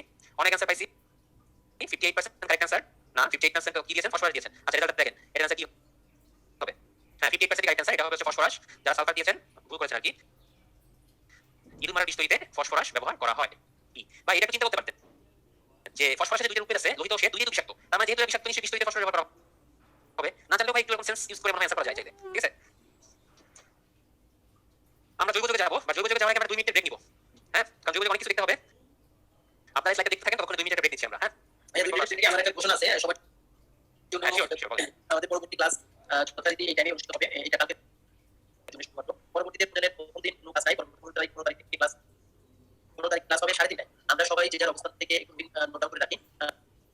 পরবর্তী ক্লাসটা হবে এই টাইমে 6:40 এবং দ্বিতীয় রমজান 15 তারিখ থেকে ক্লাসটা শুরু হবে 3:30। আশা করি বুঝতে পারছেন। ধন্যবাদ।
ওকে, ওয়েলকাম ব্যাক। ব্রেক শেষে আমরা আবার ফেরত আসলাম জৈব যুগে। কি টায়ার হয়ে গেছেন নাকি এতক্ষণে? তো তুমি এত কথা বললাম। নো, ওকে, সবাই আছেন, তাহলে শুরু করে দেই। এই অংশটা কিন্তু খুবই গুরুত্বপূর্ণ। যেটা শুরু করে দেন। হ্যাঁ হ্যাঁ, শুরু করে দিচ্ছি। এই অংশটা খুবই গুরুত্বপূর্ণ। সামনে জৈব যৌগ আছে, জৈব যৌগ সম্পর্কে অনেক আইডিয়া কম, অনেকেই হয়তো মানে কনফিউজ থাকেন, যেটা একটু কঠিন লাগে অনেকের কাছেই। এখান থেকে মাঝে মধ্যে ছোটখাটো কোশ্চেন আসে, যেমন এবার কিন্তু একটা কোশ্চেন এসেছে যেগুলো ক্লোরোপিক্রিন উপাদান কি বা সামথিং একটা কোশ্চেন এসেছিল। সো এগুলো আমরা খেয়াল করবো, এক এক করে জৈব যৌগ আমরা দেখবো। তার আগে ইতিহাস অলরেডি আপনারা হয়তো পড়ে ফেলেছেন, আমি তারপর একটু বলি। 1815 সালে সর্বপ্রথম বিজ্ঞানী বার্জেলিয়াস একটা ভাইটাল ফোর্স থিওরি বা প্রাণশক্তি তত্ত্বের অবতারণা করলেন, এবং তিনি বললেন যে জৈব পদার্থ এবং অজৈব পদার্থ এরা হচ্ছে আলাদা, এবং এদের পার্থক্য করার উপায়টা হচ্ছে জৈব যৌগ সেগুলো তৈরির জন্য উদ্ভিদ এবং প্রাণী দেহে উপস্থিত প্রাণশক্তির প্রয়োজন হয়, অর্থাৎ ভাইটাল ফোর্স দরকার হয়। ঠিক আছে, তো তার মধ্যে হচ্ছে এই শক্তি মানুষের পক্ষে করা সম্ভব না, তাই পরীক্ষাগারে অজৈব যৌগ থেকে জৈব যৌগ তৈরি করা সম্ভব না। যাই হোক, তার ধারণা 1 বছর পরেই ভেঙে দিলেন। ঠিক আছে, 1 বছর পরে আরেকজন বললেন যে মাইকেল শেফিল্ড, চর্বীয় ক্ষারের মাধ্যমে যে সামান্তরিক বিক্রিয়া আপনাদের পড়িয়েছিলাম, সেই সামান্তরিক বিক্রিয়াটা উনি করলেন, করে গবেষণা শুরু করলেন। এবং 1828 সালে জার্মান বিজ্ঞানী ফ্রেডরিক ভোলার, এই ফ্রেডরিক ভোলার হচ্ছে সেই বার্জেলিয়াস স্টুডেন্ট ছিলেন। তো উনি কি করলেন, মানুষের মুখের একটা জৈব পদার্থ যেটা ইউরিয়া, সেই ইউরিয়া যেটা ammonium cyanate, urea ammonium cyanate না, ইউরিয়া হচ্ছে আপনার এই যে ইউরিয়াটা। তো সেই ইউরিয়া তৈরি করলেন কোথা থেকে? অজৈব যৌগ অ্যামোনিয়াম সায়ানেট হতে। অ্যামোনিয়াম সায়ানেটকে কি করলেন উনি? NH4CNO, তাকে তাপ দিলেন, তাপ দিয়ে দেখলেন যে সেটা এরকম হয়ে গেল, ইউরিয়া তৈরি হলো। তো এবং সেই তাপটা কিন্তু হয়েছে কিন্তু 200 ডিগ্রি সেলসিয়াস তাপমাত্রা, এবং একটা উচ্চ চাপে নিয়ে করতে হয়েছে। ঠিক আছে, তো উনি যে এটা তৈরি করে হয়ে গেল যে আমি পরীক্ষায় জৈব যৌগ তৈরি করতে পারছি, তার মানে আমার টিচারের যে ভাইটাল ফোর্স সেটা বুঝছিল। তো এরকমই আর কি, যে একজনই ভুল দিয়ে দিয়েছে বলে কিন্তু আসলে সঠিক থিওরিটা তৈরি করতে পেরেছি। তো এই কারণে এই যে অ্যামোনিয়াম সায়ানেটকে তাপ দিয়ে আমি বিন্যাসের মাধ্যমে ইউরিয়া তৈরি হয়, এই প্রক্রিয়াকে বলা হচ্ছে ভোলার সংশ্লেষণ বা ওহুলার সংশ্লেষণ। জার্মান তো এদেরকে ওহুলারকে বাংলায় ডাব্লুকে ভ উচ্চারণ করা হয়, এজন্য ভোলার বলা হয়। ঠিক আছে, তো এটা হচ্ছে আপনার ইউরিয়া তৈরি বিক্রিয়া, অ্যামোনিয়াম সায়ানেটকে তাপ দিলে ইউরিয়া পাওয়া যায়। তো জৈব যৌগের প্রোগ্রামের ক্ষেত্রে আমি আর দেই না, আপনাদের জন্য ফাঁকা রাখছি, কারণ আমি লিখে দিব আর কি, এই কারণে ফাঁকা রাখছি। তো আমি এক এক করে শুরু করি। জৈব যৌগ সাধারণত 2 প্রকার, একটা হচ্ছে আপনার অ্যালিফেটিক, একটা হচ্ছে অ্যারোমেটিক। হ্যাঁ, অ্যালিফেটিক হাইড্রোকার্বন, একটা হচ্ছে অ্যারোমেটিক হাইড্রোকার্বন। তো আপনার হাইড্রোকার্বন কেন বলা হচ্ছে সেই আগে বলি। What is hydrocarbon? হাইড্রোকার্বন হচ্ছে আপনার হাইড্রোজেন এবং কার্বন, এই দুইটা সম্মিলিত যে জৈব যৌগ যেগুলো আছে সবগুলোই হচ্ছে আপনার হাইড্রোকার্বন। কারণ নামের মধ্যেই হাইড্রো আছে, আমরা হাইড্রোজেন এবং কার্বন আছে। এখন এরকম অনেক মৌলিক পাওয়া যাবে, অনেক যৌগ পাওয়া যাবে, CH4 CH6 অনেকগুলোই আছে। তবে একবার দেখবো যে হাইড্রোকার্বনটা বুঝিয়ে দিলেই হবে। তো এই ধরনের হাইড্রোকার্বন সাধারণত হচ্ছে আপনার দুই ধরনের, একটা হচ্ছে অ্যালিফেটিক, একটা হচ্ছে অ্যারোমেটিক। একটা হচ্ছে অ্যালিফেটিক, একটা হচ্ছে অ্যারোমেটিক। আচ্ছা, আমরা ফার্স্ট অ্যালিফেটিক নিয়ে একটু কথাবার্তা বলি, ঠিক আছে? এক হচ্ছে অ্যালিফেটিক। অ্যালিফেটিক গুলো হচ্ছে, অ্যালিফেটিক কথা হচ্ছে চর্বি জাত, অর্থাৎ যেগুলো চর্বি দিয়ে তৈরি হয়েছে বা চর্বি থেকে তৈরি হয়েছে সেগুলো হচ্ছে আপনার অ্যালিফেটিক যৌগ।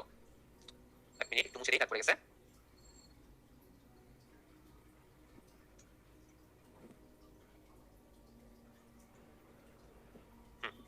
তো চর্বি জাত যেগুলো সেগুলো হচ্ছে অ্যালিফেটিক। তো এই হাইড্রোকার্বনগুলোর মধ্যে আবার দুই প্রকার রয়েছে। অ্যালিফেটিক আবার আপনার দুই প্রকার।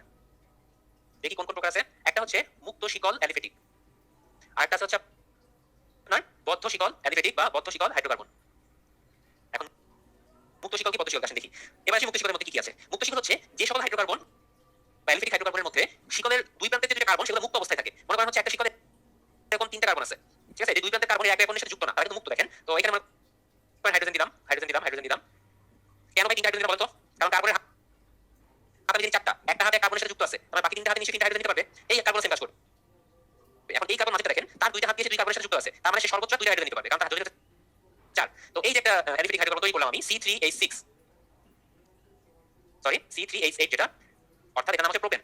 সেই প্রোপেন যে তৈরি করলাম এটা হচ্ছে একটা মুক্ত শিকল। খেয়াল করেন কোনোভাবে এই কার্বনের সাথে এই 3 নম্বর কার্বনের কোনো যুক্ত বা কোনো বন্ধন নাই, একে মুক্ত শিকল বলে। এগুলো হচ্ছে অ্যালিফেটিক মুক্ত শিকল হাইড্রোকার্বন। এখন বদ্ধ শিকলে আসি। বদ্ধ শিকলগুলো কি?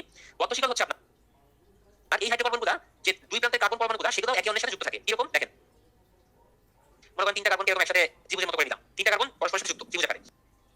এখন দেখেন প্রত্যেক কার্বনের দুইটা হাত কিন্তু অকুপাইড হয়ে গেছে। এই কার্বনের দুইটা হাত অকুপাইড, এই কার্বনের দুইটা হাত অকুপাইড, এই কার্বনের দুইটা হাত অকুপাইড, মানে প্রত্যেকে সর্বোচ্চ দুইটা করে হাইড্রোজেন দিতে পারবে এখন, ঠিক আছে? একটা হাইড্রোজেন লিখে দিলাম। এই যে দেখেন এই মৌলের সংখ্যাটা কি হয় বলেন তো? C3H6, তাই না? একে হচ্ছে বলা হচ্ছে আপনার সাইক্লোপ্রোপেন। এইটাও প্রোপেন, তিনটা কার্বন আছে তাই প্রোপেন, কিন্তু যেটা সাইক্লিক আছে, এটা সাইক্লো অর্ডার আছে, এইজন্য এটার নাম হচ্ছে আপনার সাইক্লোপ্রোপেন। একটু কঠিন লাগছে আমি জানি, এই অংশটা একটু কঠিন লাগবে যারা ননসেন্স ব্যাকগ্রাউন্ডের, বা একটু সহজে বলার চেষ্টা করছি। তারপর আপনারা পার্থক্যগুলো একটু বুঝেন, ঠিক আছে? উদাহরণ দিচ্ছি, এখান থেকে খুব বেশি কঠিন কোশ্চেন আসার সম্ভাবনা জিরো। অনেক সময় হাইড্রোকার্বন থেকে কোশ্চেন আসে এরকম দেখা যায়, খুব কম। তারপর একটু বলছি তো এরকম আছে, এরকম চাইলে আপনি সাইক্লোবিউটেন তৈরি করতে পারবেন। চারটা কার্বন যেরকম পরস্পর চার হাতের মাধ্যমে যুক্ত থাকে, তাহলে প্রত্যেকে দুইটা হাত অকুপাইড, মানে CH2 CH2 CH2 CH2 এরকম আছে। এটা হচ্ছে সাইক্লোবিউটেন, ঠিক আছে? এই হচ্ছে আপনার বদ্ধ শিকল আর মুক্ত শিকল। এখন দেখেন মুক্ত শিকলের মধ্যে আবার দুইটা পার্ট আছে, আসলে টেনে বের করে নিয়ে আসি। এই যে লম্বা করে টেনে নিয়ে আসলাম। মুক্ত শিকলের মধ্যে আবার দুইটা পার্ট আছে। সেই মুক্ত শিকলের দুইটা পার্ট হচ্ছে, এক নাম্বার হচ্ছে সম্পৃক্ত, একটা হচ্ছে অসম্পৃক্ত। ভাগে পরে ভাগ, হোয়াট ইজ সম্পৃক্ত, হোয়াট ইজ অসম্পৃক্ত আসলে দেখি। দেখেন সম্পৃক্ত হচ্ছে যে সকল মুক্ত শিকল অ্যালিফেটিক হাইড্রোকার্বনে কার্বন কার্বন একক বন্ধন থাকে, কার্বন কার্বন একক বন্ধন থাকে, তাদেরকে সম্পৃক্ত হাইড্রোকার্বন বলা হচ্ছে। আর অসম্পৃক্ত কারা? যাদের মধ্যে কার্বন কার্বন দ্বিবন্ধন বা কার্বন কার্বন ত্রিবন্ধন হয়, তারা হচ্ছে অসম্পৃক্ত হাইড্রোকার্বন। কথা ক্লিয়ার তো? আশা করি ক্লিয়ার হয়েছে। সম্পৃক্ত হচ্ছে একক বন্ধন, অসম্পৃক্ত হচ্ছে দ্বিবন্ধন ত্রিবন্ধন থাকতে পারে। তো একক বন্ধনের একটু উদাহরণ দেখি, যেমন CH4 মিথেন। মিথেনটা কিরকম থাকে? এই যে এটা অবশ্যই আপনার সম্পৃক্ত, ঠিক আছে? আবার আরেকটা দেখি, মনে করেন হচ্ছে এই যে প্রোপেন লিখেছিলাম নিচে, যে প্রোপেন লিখেছিলাম বড় করে, এই প্রোপেনটা কি? C3H8। এখানে প্রতিটা কার্বনের সাথে কার্বনের একক বন্ধন আছে। এখন দ্বিবন্ধনের কিছু উদাহরণ দেখি, দ্বিবন্ধন বা জীবন, যেমন মনে করেন ইথিলিন বা ইথাইন। মনে করেন কার্বন কার্বন তিনটা বন্ধন দিয়ে যুক্ত আছে, তাহলে সর্বোচ্চ একটা হাইড্রোজেন দুইজন নিতে পারবে। এখানে দ্বিবন্ধন দিয়ে যুক্ত আছে, মানে সর্বোচ্চ দুইটা হাইড্রোজেন নিতে পারবে। এটা হচ্ছে ইথিলিন বা ইথিন, আর এটা হচ্ছে ইথাইন। এরা হচ্ছে আপনার অসম্পৃক্ত অ্যালিফেটিক হাইড্রোকার্বন। সো অ্যালিফেটিক মুক্ত শিকল বুঝলাম, বদ্ধ শিকল বুঝলাম, এবং মুক্ত শিকলের দুইটা পার্ট আছে সেটা বুঝলাম। ওকে, তাহলে বাদ আছে কোনটা আমাদের? অ্যারোমেটিক। আসেন অ্যারোমেটিকের জন্য একটা স্লাইড নেই। আচ্ছা, মনে হয় স্লাইড লাগবে না, আমি অ্যারোমেটিক নিচে ছোট করে দেখিয়ে দিচ্ছি, একটু ওয়েট।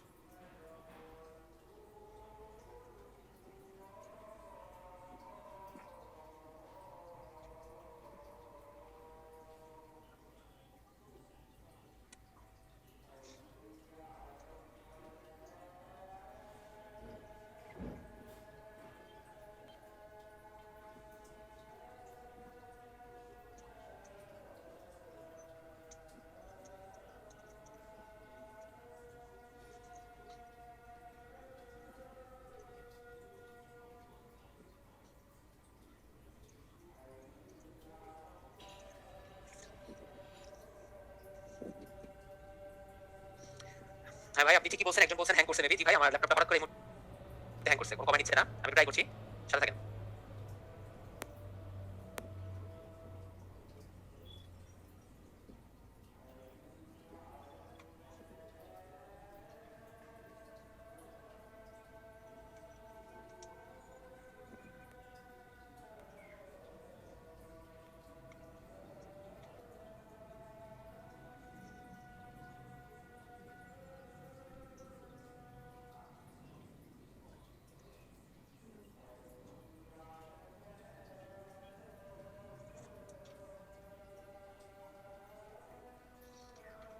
হচ্ছে আপনাদের আজান দিচ্ছে অনেকেরই মনে হয় ওখানে, আমার এখানে এখন শুরু হয়নি, তাও আমি আপনাদের একটা ব্রেক দিয়ে দিচ্ছি আর কি। ঠিক আছে, 5 মিনিট একটা ব্রেক দিলাম, একটা আজানটা শেষ করেন, তারপর শুরু করছি।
আমাদের এখানে আজান দিচ্ছে, জাস্ট আজানের কারণে 3-4 মিনিট আমরা একটা ব্রেক নিতে পারি, সবাই একটু ফ্রেশ হয়ে নেন।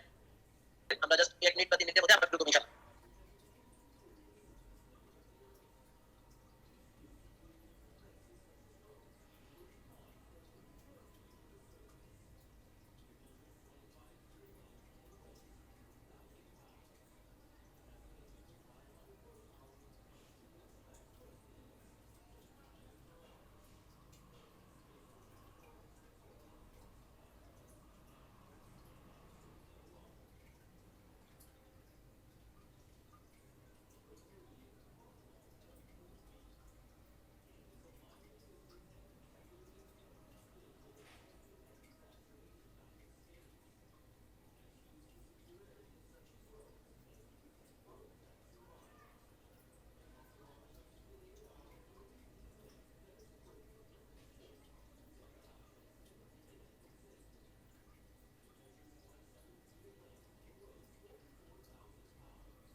দুঃখিত, একটু সময় আমাদের সঙ্গে অপেক্ষা করে থাকেন, আমরা খুব অল্প সময়ের মধ্যে জয়েন করবো। আমাদের টেকনিক্যাল কিছু সমস্যার কারণে ক্লাসটা একটু বিঘ্নিত হচ্ছে, খুব অল্প সময়ের মধ্যে জয়েন করছি ইনশাআল্লাহ। আমি আসছি, আমি শুরু করবো।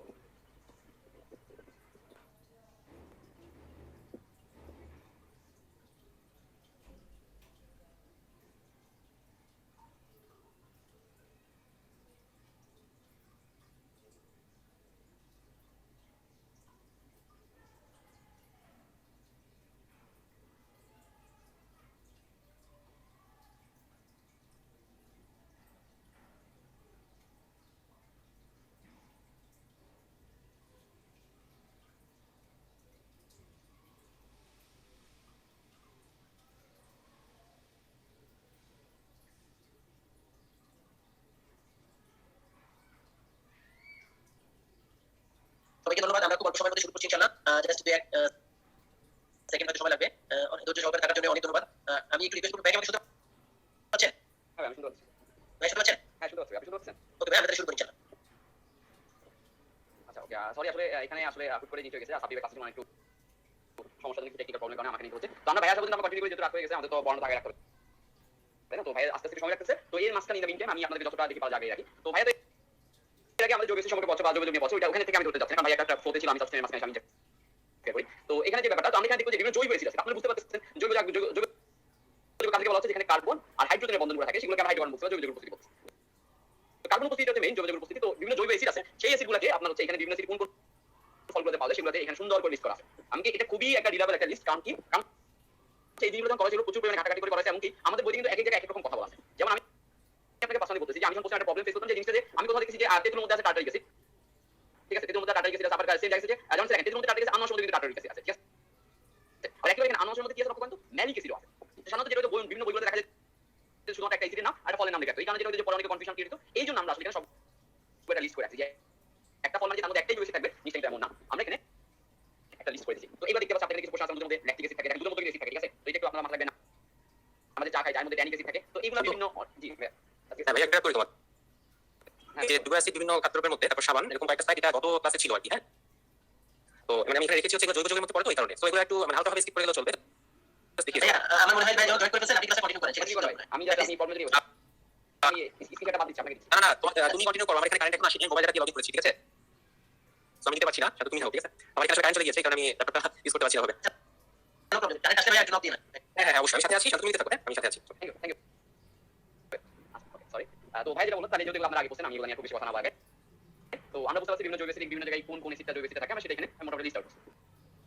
তো এবার আমরা যেটা নিয়ে কথা বলবো, এটা খুবই ইম্পর্টেন্ট একটা বিক্রিয়া, কেমিক্যাল রিঅ্যাকশন। তো যেটা হচ্ছে সাবান প্রস্তুতি করা। আমরা সবাই তো নিত্যদিন সাবান ইউজ করা হয়, আমরা জানি, তাছাড়া এখন করোনা ইয়ার সময় আমরা আরো বেশি ইউজ করা হচ্ছে। তো সাবানটা পরীক্ষাগারে কিভাবে প্রস্তুত করা, এটা প্রস্তুতি আসলে খুবই সহজ, খুব কঠিন কোনো কিছু না, আমাদের নিত্য নৈমিত্তিক দিন আমরা যে জিনিস একবার একটু এটা করি ভাইয়া। হ্যাঁ হ্যাঁ, চ্যাটবক্স অনেকে লিখছে, সাউন্ডে আসতে আসছে, সো তুমি একটু মাইক্রোফোনটা একটু সামনে নিয়ে কথা বললে, একটু জোরে বললে তো হবে। আর সাবানের এই স্লাইডটা হচ্ছে গতদিন দেখানো হয়েছে, সো স্কিপ করতে পারো। এবার কি কথা ঠিক বোঝা যাবে? হ্যাঁ যাচ্ছি, আমি শুনতে পাচ্ছি, মানে স্টুডেন্ট অনেকেই বলছে আর কি ক্লাসে শোনা যাচ্ছে, এই কারণে বললাম আর কি। ঠিক আছে, ওকে কন্টিনিউ করো, থ্যাংক ইউ। আচ্ছা ওকে, তো সাবান প্রস্তুতিকরণ, সাবান প্রস্তুতিকরণের যে জিনিসগুলো লাগে সেটা হচ্ছে যেমন তেল বা চর্বি, এটার সাথে যেটা অ্যাস্টার বলে, সেটার সাথে খালি বিক্রিয়া, আমরা এখানে সাবান আর ডিজাইন পাই আর কি, ঠিক আছে। তো এই যে সাবানের এখানে যে আর যে আইটেমগুলো দেখা যাচ্ছে, এটা হচ্ছে অ্যালকাইল মূলক। লক্ষ্য করেন, তো অ্যালকাইল মূলকের চিহ্নটা হচ্ছে এরকম, সংকেত হচ্ছে এইরকম। তার মানে যেখানে আমার এখানে কার্বন যদি থাকে একটা, তাহলে আমার হাইড্রোজেন থাকবে এখানে 2 * 1 + 1, তার মানে থাকবে 3টা থাকবে, ঠিক আছে। এইভাবে আইনের মানের জন্য আমরা বিভিন্ন অ্যালকাইল মূলক পাবো। তো সাবান বিক্রিয়া আমাদের দেখা হচ্ছে সাবান এখানে বিভিন্ন সাবান বিভিন্ন জায়গায় ইউজ হয়, সোডিয়াম সাবান এক জায়গায় ইউজ হয়, পটাশিয়াম সাবান এক জায়গায় ইউজ হয়। পটাশিয়াম সাবান একটু মানে নরম প্রকৃতির দেখে শ্যাম্পু এবং শেভিং ক্রিমে ব্যবহার করা হয়, সোডিয়াম সাবানটাকে এটা পানিতে কম দ্রবণীয়, তাই না কাপড় ধোয়ার কাজে ব্যবহার হয়। এরকম অনেকগুলো এরকম বিভিন্ন আমরা বিভিন্ন কাজের জন্য বিভিন্ন সাবান উৎপন্ন করতে পারবো। তো এটা হচ্ছে সাবানের তৈরি যে বিক্রিয়াটা, সেটা তো আমরা পরবর্তীতে আসি। তো এখানে আপনাদেরকে যে বিগত বছরের অনেকগুলো বিশেষ কোশ্চেনগুলো আমরা এখানে লিস্ট করেছি। যেমন দেখেন আপনাকে একটু আমরা যে পড়াইছি বিভিন্ন জায়গায় কি অ্যাসিড থাকে না থাকে, এখানে একটা এক্সাম্পল আছে, যেমন দুধে কোন ধরনের অ্যাসিড থাকে আমরা একটু দেখছি, সেটা হচ্ছে ল্যাকটিক অ্যাসিড। কোনটি জৈব অম্ল, এখানে আছে ইউরিক অ্যাসিড আছে, আপনি বুঝতে পারছেন। এখন আপনার কাছে হয়তো অনেকে কনফিউজ হয়ে যাবে, এটা আমি কিভাবে বুঝবো ইউরিক অ্যাসিডের নাম কি না। আপনি আশেপাশে যে একটু দিকে আমাদের সাবির কথা বলছি, কিছু আপনি ইনটুইটিভ পাওয়াতে করতে, যেমন দেখেন নাইট্রিক অ্যাসিড, আপনি জানেন এটা অজৈব অ্যাসিড, হাইড্রোক্লোরিক অ্যাসিড এটা অজৈব, সালফিউরিক অ্যাসিড এগুলো কি অজৈব অ্যাসিড না। আর এখানে একটাই জৈব অ্যাসিড অসমত নাম আছে, সেটা সিরোসিস। এগুলো আপনি কিছু ইনটুইশন থেকে আপনি অ্যান্সার করতে পারবেন। খালিক অক্সাইড কথা বলছে, ম্যাগনেসিয়াম অক্সাইড আছে, সন্ধ্যের খাদ্যে কোন অ্যাসিড ব্যবহার করা, নাইট্রিক অ্যাসিড, বাইরে নিয়ে আপনাদের কথা বলছে, অ্যাকুয়ারিজিয়া এটা নিয়ে কথা বলছে। তো কোনটি পানিতে দ্রবীভূত হয় না, ক্যালসিয়াম কার্বন, সেটা আমরা ক্যালসিয়ামের যে বিভিন্ন যৌগ আছে সেটার মধ্যে দেখছি। তো এইখানে যেমন স্যালিক অ্যাসিড কথা বলা আমাদের লিস্টে দিয়েছে, সেখানে স্যালিক অ্যাসিড আছে, টমেটো আছে, এগুলো বিভিন্ন বিশেষ আছে, আপনি বুঝতে পারছেন। অ্যাসিড নিয়ে আমরা খুব ফ্রিকোয়েন্ট কোশ্চেন করা হয়। আচ্ছা এরপর যেটা আপনাদের সামনে একটা কোশ্চেন এখন আপনাদের সামনে লঞ্চ করেছে, আমি আসলে বলবো কোশ্চেনটা লঞ্চ করে দিতে, যে নিচে কোন পেট্রোলিয়াম জাত দ্রব্য থেকে বেনজিন তৈরি করা হয়, বেনজিন তৈরি করা হয়। আপনাদের আমি কোশ্চেনটা লঞ্চ করে দিচ্ছি, তোমরা আশা করি দিয়ে দিচ্ছি, হ্যাঁ দিয়ে দিচ্ছি। তো আপনারা আশা করি এটা অ্যান্সার দেওয়া ট্রাই করেন। এখানে তো অ্যান্সার দেয়া আছে, সরি আসলে আমি একটু ভুল স্লাইডটা খোলা হয়ে গেছে, আপনাদের দিয়ে সরি। এটা অ্যান্সার দেয়া আছে এখানে প্যারাফিন, আমি সরি এখানে অ্যান্সারটা চলে আসছে, একটু ভুল স্লাইড খোলা হয়ে গেছে আমার,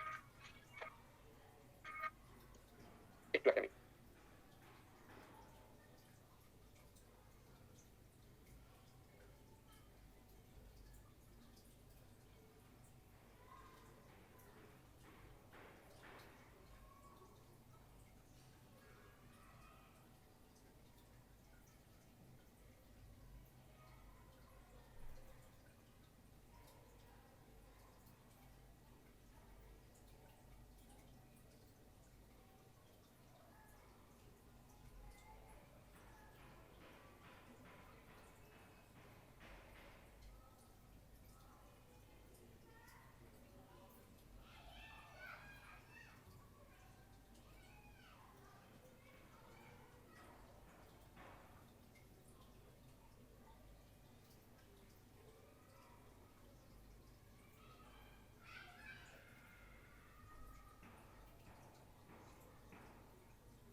আচ্ছা আমরা কি কথা শুনতেছি, তোমরা কি আমার কথা শুনতেছেন? শোনা যাচ্ছে ভাই, আপনি কন্টিনিউ করেন প্লিজ। আচ্ছা ওকে, সরি আমি একটু আসলে স্লাইড উপরে নিয়েছি, তো আপনারা এটা ছিল আপনাদের পূর্ব কোশ্চেন, এরপর আমি আপনাদেরকে আরেকটা পূর্ব কোশ্চেন দিচ্ছি, কাইন্ডলি সবাই লক্ষ্য করেন, আরেকটা পূর্ব কোশ্চেন দিচ্ছি আমরা এখানে আপনার আরেকটা পূর্ব কোশ্চেন যেটা সেটা হচ্ছে এই যে পূর্ব কোশ্চেনটা আছে এটা, তো এটাতে দেখেন এটাতে হচ্ছে আমরা আপনার পূর্ব কোশ্চেনটাকে আপনাদের বলা আছে যে নিচে যেটা হচ্ছে সরি পরবর্তী পূর্ব কোশ্চেনটা আমি একটু লঞ্চ করে দিচ্ছি, সোলভের উত্তর লঞ্চ করে দেওয়ার জন্য, নিচে কোন ধাতু মূলকে বেশি ব্যবহৃত হয়, এটা একটু কাইন্ডলি আপনাদের লঞ্চ করে দিচ্ছি, আপনি একটু কাইন্ডলি অ্যানসার করে দেন। হ্যাঁ আপনারা অ্যানসার করতেছেন, আমরা লক্ষ্য করতেছি, আমি সরি আসলে কিছু টেকনিক্যাল প্রবলেম হচ্ছে আজকে আমাদের সবাই আসলে হুট করে, তো হ্যাঁ হ্যাঁ ওকে আমরা মোটামুটি ভাবে ইয়া পাইছি, তো আপনাদের অ্যানসার হচ্ছে অ্যালুমিনিয়াম, যেটা সঠিক উত্তর সেটা হচ্ছে অ্যালুমিনিয়াম হচ্ছে বিভিন্ন ধাতুর মূলকে ব্যবহৃত হয়, ঠিক আছে, অ্যালুমিনিয়ামটি সব মোটামুটি বেশিরভাগ ধাতুর মূলকে ব্যবহৃত হয়। যাক এটা গেল আমাদের মোটামুটি এইখানে জিনিসটা সেটা, ঠিক আছে, এটা হচ্ছে আমাদের এটা গেল। এবার আমরা পরবর্তী স্লাইডে যদি আসি, পরবর্তী স্লাইডে আমাদের এখানে দেখেন এখন আমরা নতুন একটা টপিক নিয়ে পড়াশোনা করব, সেটা টপিকটা কি? সেটা টপিকটা হচ্ছে জারণ বিজারণ। তো জারণ বিজারণ যে টপিকটা আছে সেটা হচ্ছে আমাদের মোটামুটি আপনাদের এখানে একটা ছোটখাটো একটা সামান্য মতো এগুলোকে করার চেষ্টা করতেছি, তো সামান্য মতো এরকম সেটা হচ্ছে হ্যাঁ ভাই হ্যালো, হ্যাঁ শোনা যাচ্ছে? হ্যাঁ ভাই শুনছি। আচ্ছা ঠিক আছে, আমার ল্যাপটপ ওপেন হয়েছে, আমি কারেন্ট এসেছে, আমি শুরু করি। হ্যাঁ তুমি আপনি স্ক্রিনশট করতে পারো, আমি শুরু করি। আচ্ছা আচ্ছা থ্যাংক ইউ।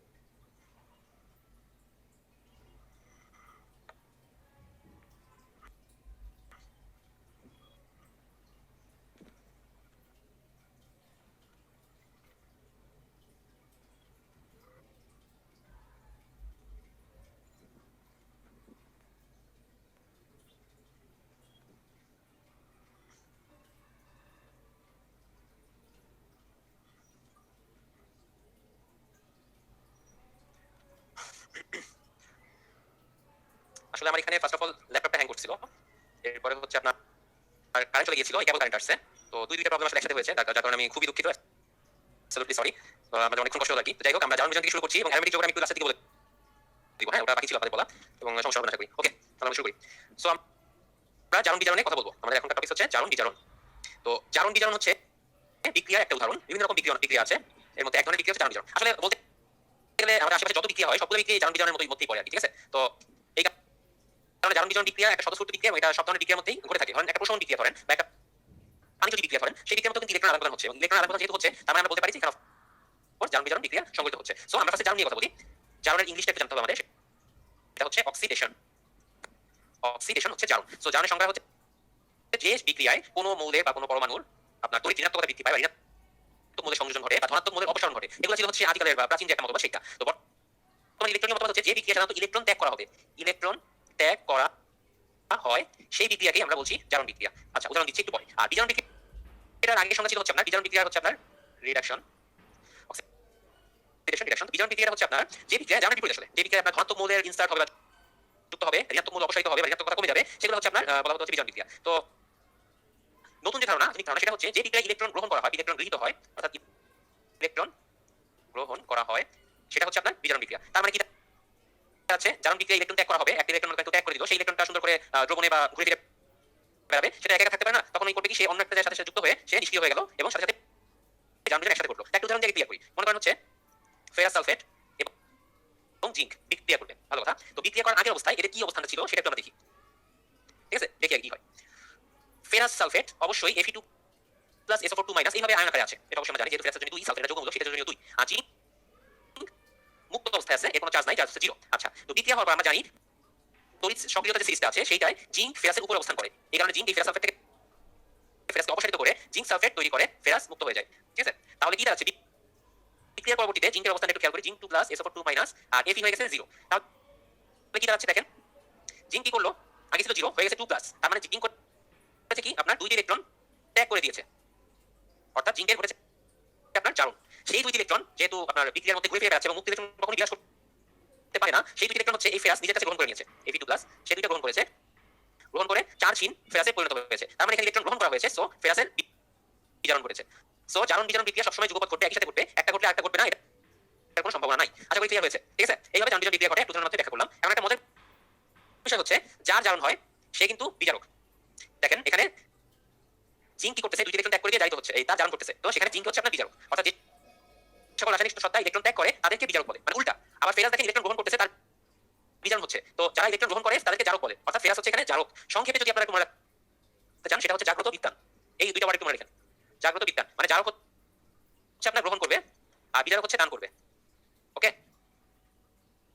এটা মনে রাখা সহজ উপায় হচ্ছে জাগ্রত বিজ্ঞান, জারক হচ্ছে ইলেকট্রন গ্রহণ করবে আর বিজারক হচ্ছে ত্যাগ বা দান করবে। আর জারণ আর বিজারণ হচ্ছে এই দুইটার উল্টা, তো একটু কনফিউজিং হতে পারে, বাট ভুল করবেন না। ওকে, জারণ বিজারণের পরের স্লাইডে দেখলাম কি আসে, একটু দেখি। জারণে যা যা হয় আর কি, ইলেকট্রন অপসারণ হয়, ধনাত্মক চার্জ বৃদ্ধি পায়, ঋণাত্মক চার্জ এই কাজে বৃদ্ধি পায়, এগুলো আছে, এগুলো খুব কমন জিনিস, এগুলো নতুন কিছু না। তো কয়েকটা বটম লাইন এখানে আছে, সেই বটম লাইনগুলো আমরা দেখি। পটাশিয়াম ফেরিসায়ানাইড KTFeCN6, তার উপর ব্র্যাকেট, তার মানে এটা হচ্ছে একটা জটিল যৌগ। ঠিক আছে, এগুলোকে জটিল যৌগ বলা হয়। 2 বা 3 এর অত্যধিক যে যৌগগুলো আছে সেগুলোকে জটিল যৌগ বলা হয়। তো এটা হচ্ছে জারক পদার্থ, এটা মাঝে মধ্যে এমসিকিউতে আসে। পটাশিয়াম পারম্যাঙ্গানেট হচ্ছে একটা শক্তিশালী জারক। পটাশিয়াম পারম্যাঙ্গানেটটা যদি টাইট্রেশন করেন, সেক্ষেত্রে কোনো নির্দেশকের প্রয়োজন হবে না, কারণ এটা নিজেই বেগুনি বর্ণ ধারণ করে, টাইট্রেশনে বেগুনি বর্ণ দূরীভূত হয়ে যায়। ক্লোরিনের জারণ সংখ্যা সবসময় -1 হয়, ক্লোরিন সবসময় জারণ সংখ্যা -1 হয়, বাট এক্সেপশনালও আছে, এক্সেপশনালি কথা বলবো, একটু ওয়েট করেন। মুক্ত অবস্থায় মৌলের যোজনী 0, মুক্ত অবস্থায় কোনো চার্জ থাকে না, সো তার যোজনী হবে 0। তেমনি ফেরাস মুক্ত অবস্থায় তার কোনো চার্জ নাই, দ্যাটস ওয়াই তার যোজনী হবে 0। ওকে, আশা করি ক্লিয়ার হয়েছে। পরের স্লাইডে একটু দেখেন, আমরা এখানে আপনার জারণ সংখ্যা নির্ণয় করা শিখবো। মোটামুটি আপনারা জারণ সংখ্যা সবাই নির্ণয় করেছেন, কেউ কেউ হয়তো করেন না, অনেকেই হয়তো কনফিউশন আছে, সো আমরা আসেন একটু কিভাবে নির্ণয় করতে হয় সেগুলো শিখি। বেশিরভাগ যৌগে হাইড্রোজেনের জারণ সংখ্যা +1 হয়, এক্সেপশনাল কেসও আছে, তবে ধাতুর সাথে হাইড্রোজেন যেমন সোডিয়াম হাইড্রেট, দেখেন সোডিয়াম হাইড্রেট একটু ভাঙি এখানে, Na+H-। সোডিয়ামের তড়িৎ ধনাত্মকতা হাইড্রোজেনের থেকে অনেক বেশি, এই কারণে সোডিয়াম ইলেকট্রন ত্যাগ করে Na+ হয়, হাইড্রোজেন ইলেকট্রনটা গ্রহণ করে। এখানে হাইড্রোজেনের জারণ সংখ্যা কিন্তু -1, তার মানে একটা এক্সেপশনাল কেস আমরা পেয়ে গেলাম। আবার খেয়াল করেন H2O2, এখানে হাইড্রোজেনের বা অক্সিজেনের জারণ সংখ্যা কত, ধরি অক্সিজেনের জারণ সংখ্যা সেটা বের করতে হবে। তাহলে কিভাবে করব, নিয়মটা শিখে আগে। নিয়মটা হচ্ছে অক্সিজেনের জারণ সংখ্যা যেহেতু আমরা জানি না, ধরে নিলাম যেটা বের করতে বলছে, অক্সিজেনের জারণ সংখ্যাকে আমরা x ধরব। ঠিক আছে, এবং x কয়টা আছে, এর নিচে 2 আছে, মানে 2টা আছে।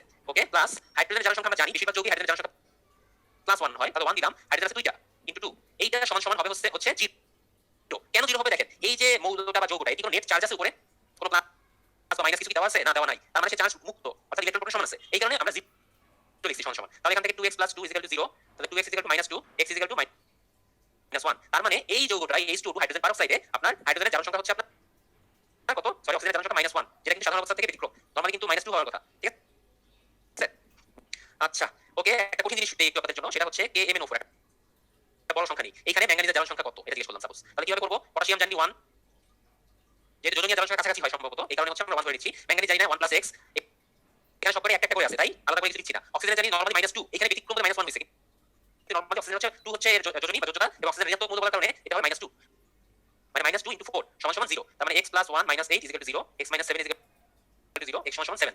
আসেন এখন SO4 2 - এখানে সালফারের যোজনী কত এটা বের করবি, দেখি আপনারা চ্যাট বক্সে বের করে দেন। SO4 2 - এখানে সালফারের যোজনী কত, সরি জারণ সংখ্যা কত?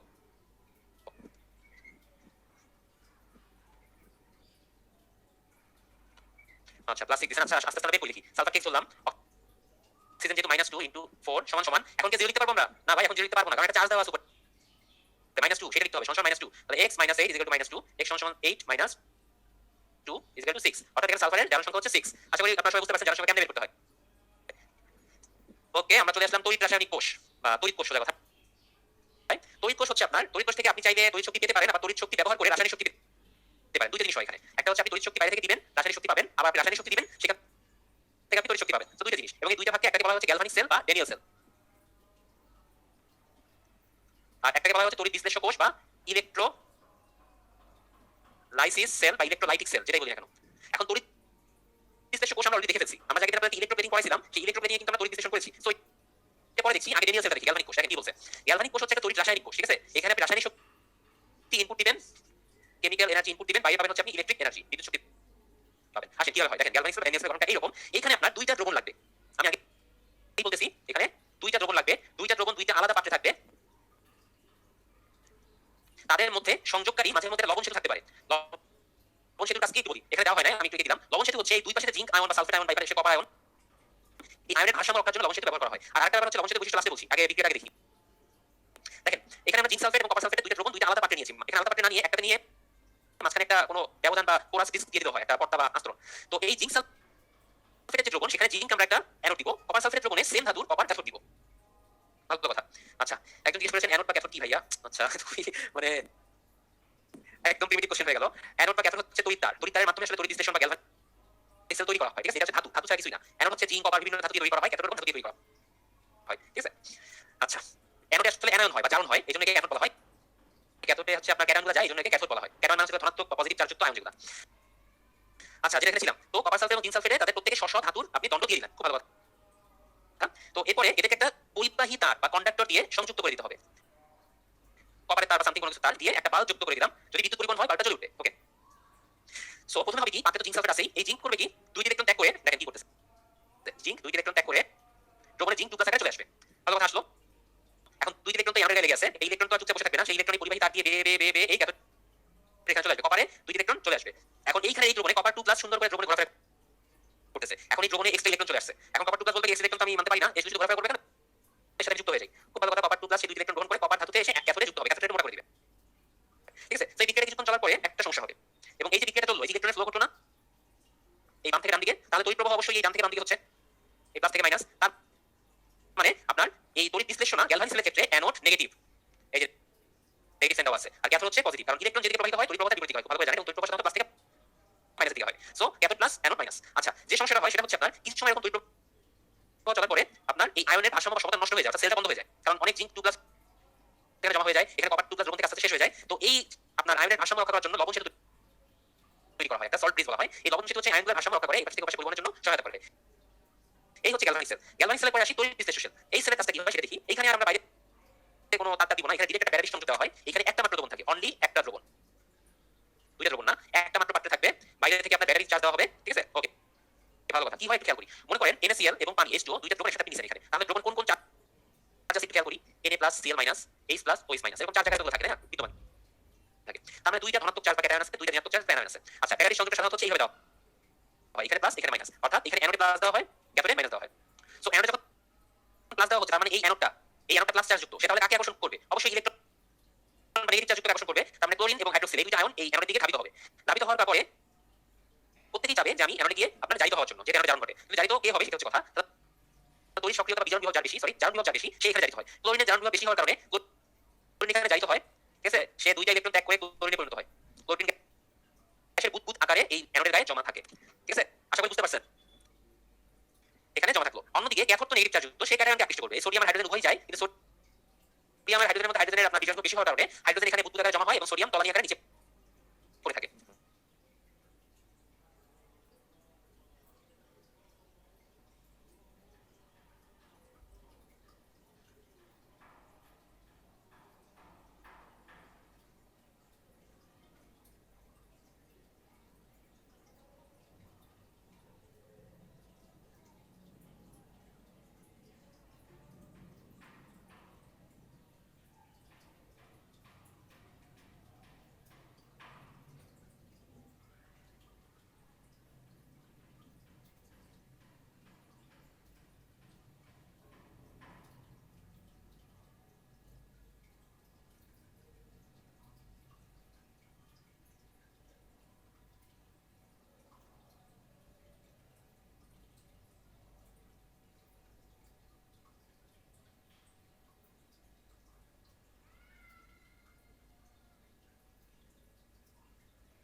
হ্যাঁ, আমার কথা শোনা যাচ্ছে এখন? শুনতে পাচ্ছি ভাই। আচ্ছা আচ্ছা, ওকে। আজকে নেটটা একটু প্রবলেম করতেছে, এখানে কারেন্ট গিয়েছিল একবার, এখন আবার নেট চলে গিয়ে আবার রিকানেক্ট হয়েছে। পুরাই একটা বাজে অবস্থা। আচ্ছা যাই হোক, সো মেইন পার্থক্য আমরা যেটা বলছিলাম সেটা হচ্ছে গ্যালভানিক সেলে অ্যানোড হচ্ছে নেগেটিভ, যেখানে আপনার তড়িৎ বিশ্লেষক সেলে অ্যানোড হচ্ছে পজিটিভ। সিমিলারলি এখানে ক্যাথোড হচ্ছে আপনার পজিটিভ, এখানে হচ্ছে আপনার ক্যাথোড নেগেটিভ। এই দুটো হচ্ছে মেইন পার্থক্য, উল্টা।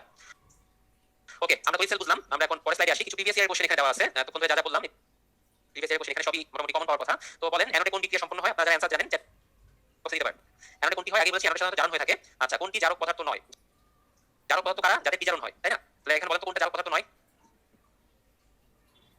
অক্সিজেন, ক্লোরিন, ব্রোমিন এরা সবাই তড়িৎ ঋণাত্মক, ঠিক আছে? এদের বিজারণ হয়। অর্থাৎ এরা ইলেকট্রন ত্যাগ করে, যেমন অক্সিজেন 2 থাকে, সে কি করে? অক্সিজেনের পরিমাণে ইলেকট্রন ত্যাগ করে, তার মানে জারণ হয়। তাহলে এরা সবাই হচ্ছে বিজারক পদার্থ। তাহলে একমাত্র হাইড্রোজেন আছে যে হচ্ছে আপনার জারক পদার্থ, ঠিক আছে? আচ্ছা, জারণ বিক্রিয়ায় কি ঘটে? জারণ অর্ডার বলেছি ইলেকট্রনের বর্জন বা ত্যাগ ঘটে। সাধারণত স্টোরেজ ব্যাটারিতে সীসার ইলেকট্রনের সঙ্গে যে তরলটি ব্যবহৃত হয় সেটা হচ্ছে সালফিউরিক অ্যাসিড।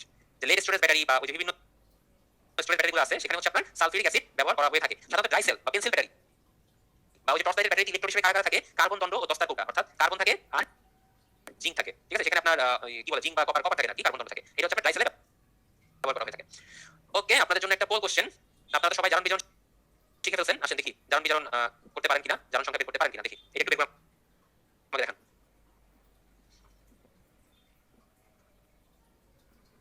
বুঝেছেন অ্যান্সার দিয়ে ভাই? আমরা যদি লাভ নাই। ওকে, অনেকে অ্যান্সার দিচ্ছেন। ক্লোরিনের জারণ সংখ্যা -1। ওকে, ভালো কথা। ধীরে ধীরে দেখি মানে ফুল অ্যান্সার বেড়ে যাচ্ছে। আচ্ছা, এখানে পোল ক্লোজ করে দিয়ে আমরা অ্যান্সার পেয়ে গেছি। রেজাল্ট একটু দেখেন। ভুল অ্যান্সার জয়যুক্ত হয়েছে, ঠিক আছে? ভুল অ্যান্সার জয়যুক্ত হয়েছে। এটা অ্যান্সার -1 হবে না। আসেন একটু কিভাবে কি হলো একটু ব্যাখ্যা করি, যেটা ব্যাখ্যা করার বিষয় আছে। এটা হচ্ছে মোটামুটি জারণ সংখ্যা বের করার একটা কঠিন কোশ্চেন, যেটা আপনাদের দিয়ে দিছি। ক্যালসিয়াম হাইপোক্লোরাইড বা CaCl এটা হচ্ছে ব্লিচিং পাউডার। এটা হচ্ছে ব্লিচিং পাউডারের রাসায়নিক সংকেত।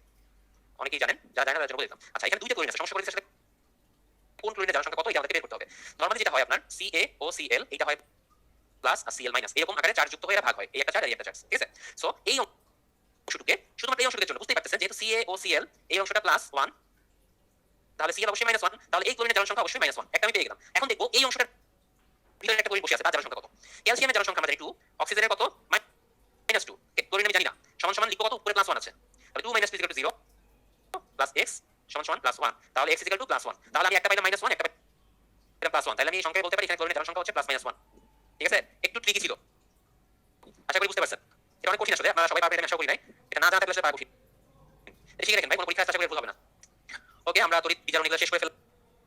আমরা চলে আসছি এখন কিছু যন্ত্রপাতিতে, জেনারেটর বা ডায়নামো। সাধারণত যে কারেন্ট চলে গিয়েছিল বাসার নিচে জেনারেটর অন করেছে, বাট তাতে আমি আমার ওয়াইফাই কানেক্ট করতে পারি নাই। সো জেনারেটর কি করতেছে? আপনার রাসায়নিক শক্তিকে বা যান্ত্রিক শক্তিকে তড়িৎ শক্তিতে রূপান্তরিত করতেছে। জেনারেটর মনে করেন এটা হচ্ছে সেই জেনারেটর মেশিন। আপনি এখান থেকে কেমিক্যাল বা মেকানিক্যাল এনার্জি দিবেন, আপনি বাইরে পাবেন হচ্ছে ইলেকট্রিক্যাল এনার্জি। তো জেনারেটর দুই প্রকার, সাধারণত একটা হচ্ছে এসি জেনারেটর, একটা হচ্ছে ডিসি জেনারেটর। এসি জেনারেটর চলতে ডিসির জন্য। তো তাড়িৎ চৌম্বক আবেশ বা ম্যাগনেটিক ইন্ডাকশন বা ইলেকট্রিক্যাল ম্যাগনেটিক ইন্ডাকশন, যেটা ইংলিশটা লিখে দেই, অনেক সময় এটা আসতে পারে। ইলেকট্রিক্যাল ম্যাগনেটিক ইন্ডাকশন তাড়িৎ চৌম্বক আবেশের উপর ভিত্তি করে এই যন্ত্রের মূলনীতি অবস্থিত। আচ্ছা, এখানে কি হয় ছবিটা দিকে আমরা খেয়াল করি। সাধারণত জেনারেটরে আমরা কি করি? জেনারেটরের জন্য স্পেশাল তেল পাওয়া যায়, সেই তেল আমরা ব্যবহার করি জেনারেটর তেলের জন্য। সেই তেল যখন দেওয়া হয় এবং আমরা জেনারেটর অন করি, তো তখন হচ্ছে এই যে কার্বন যে ব্রাশ এবং স্লিপ রিংগুলো আছে সেগুলো রোটেট করা শুরু করে। এই যে এক্সিসটা আছে, এই রোটেশন এক্সিস বরাবর রোটেট করা শুরু করে। এবং এখানে এই নর্থ এবং সাউথ পোল নিয়ে দুইটা ম্যাগনেট এখানে স্থাপন করা থাকে। একটা শক্তিশালী ম্যাগনেটের মধ্যে একটা সলিনয়েড টাইপের কুণ্ডলী। তো যখন এটা প্রচুর পরিমাণে ঘোরা শুরু করে, এখানে একটা চৌম্বক ফ্লাক্স তৈরি হয়, ঠিক আছে? যেহেতু চৌম্বক ফ্লাক্স আগেই ছিল, তো সেই চৌম্বকের মধ্যে যখন এই ঘূর্ণনটা তৈরি হয়, সেই সময় হচ্ছে একটা ইলেকট্রিসিটি জেনারেট করে, যেটা এই কন্ডাক্টরের মাধ্যমে পরিবাহিত হয়ে আমরা আউটপুটে পেয়ে যাই, ঠিক আছে? জিনিসটা একদম সহজ বাংলায় বললাম, বা জিনিসটা সহজ না, আর কিছু টেকনিক্যাল টার্ম এখানে আছে, আর সেগুলো আমি স্কিপ করে যাচ্ছি, কারণ জেনারেটর আপনাদের বিলির জন্য যা যা করতে হবে সেটা এই স্লাইডে অলরেডি আছে। জেনারেটর কি, কোন শক্তিকে কোন শক্তিতে রূপান্তরিত করে, কোন নীতির উপর এটা মূলনীতি প্রতিষ্ঠিত এবং কয় প্রকার, ঠিক আছে? সো এইটুকুই আর কিছু জানতে হবে না। এবার আসি মোটর। মোটর হচ্ছে জেনারেটরের উল্টা। মোটর হচ্ছে আপনি বাইরে থেকে এই মেশিনটাকে ইলেকট্রিক এনার্জি দিবেন এবং আপনি বাইরে গিয়ে পাবেন হচ্ছে মেকানিক্যাল বা কেমিক্যাল এনার্জি। জিনিসটা পুরো উল্টা। যেমন মোটর চিন্তা করেন যে পাশাপাশি যখন পানি চলে যায়, পানির জন্য আমরা পানি মোটর চাই, তাই না? তো মোটর কি করছে? ইলেকট্রিক সুইচ অন করতেছি, সুইচে দেখেন ছবি দিকে তাকালে বুঝবেন একটা প্লাস মাইনাস সাইন আছে। সুইচ অন করার সাথে সাথে এই কম্পিউটার এবং কার্বন ব্রাশগুলো ঘোরা শুরু করবে। এই জিনিসটা ঘোরা শুরু করার পরে ম্যাগনেটিক পোল তৈরি হয় এবং সেখান থেকে ইলেকট্রিসিটি তৈরি হয়। জিনিসটা উল্টা। সরি, ভুল বলেছি, ইলেকট্রিসিটি না, সেখান থেকে আমরা যান্ত্রিক শক্তি পাই, মেকানিক্যাল শক্তিটা পাই। আমি ইলেকট্রিসিটি প্রথমেই দিচ্ছি। সো এটাও আপনার সেই একই ফ্যারাডের যে আবেশ সূত্র আছে বা ইন্ডাকশনটা আছে সেটার উপর ভিত্তি করে তৈরি করা হয়ে থাকে। এবং তৈরি প্রবাহের ধরন হচ্ছে এটা দুই প্রকার, একটা হচ্ছে এসি মোটর, একটা হচ্ছে ডিসি মোটর। আর একটা স্পেশাল মোটর আছে, যেটা এসি মোটর, সেটার মধ্যে একটা স্পেশাল মোটর হচ্ছে ইন্ডাকশন মোটর। এসি মোটরকে সাধারণত ইন্ডাকশন মোটর বলা হয়। আমাদের বাসা বাড়িতে আমরা যে ফ্যান ইউজ করি, এই যে গরমকালে মাথার উপর যে ফ্যান ঘুরতেছে, বলেন তো ফ্যানটা কি মোটর? এসি মোটর না ডিসি মোটর?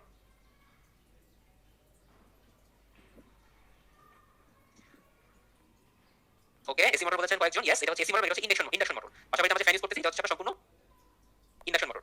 ডিসি যারা দিচ্ছেন তারা বলতেছেন। আচ্ছা, আরেকটা জিনিস, আমরা যে শেপ করার জন্য ট্রিমার ইউজ করি, ইলেকট্রিক ট্রিমার, এই ট্রিমারের মধ্যে কি মোটর থাকে বলেন তো? ট্রিমারের মধ্যে কি মোড থাকে? ট্রিমারের মধ্যে এসসি বা ডিসি কোনটাই আলাদা থাকে না। ট্রিমারের মধ্যে একটা স্পেশাল মোটর থাকে, সেটা হচ্ছে ইউনিভার্সাল মোটর। ইউনিভার্সাল মোটর হচ্ছে এই মোটর দুই দিকে ঘুরতে পারে, অর্থাৎ এটা এসি হতে পারে আবার ডিসি হতে পারে, ঠিক আছে? সো ট্রিমারে আমরা ইউনিভার্সাল মোটর ইউজ করে থাকি। আচ্ছা, এরপরে আসে আরেকটা বিষয়, এটা হচ্ছে ট্রান্সফরমার। ট্রান্সফরমার কি করে? যেহেতু নামের মধ্যে ট্রান্সফর্ম করা আছে, তার মানে হচ্ছে একটা থেকে আরেকটা রূপান্তর করতে। এখন এর কি রূপান্তর করে? ট্রান্সফরমার হচ্ছে ভোল্টেজকে রূপান্তর করে।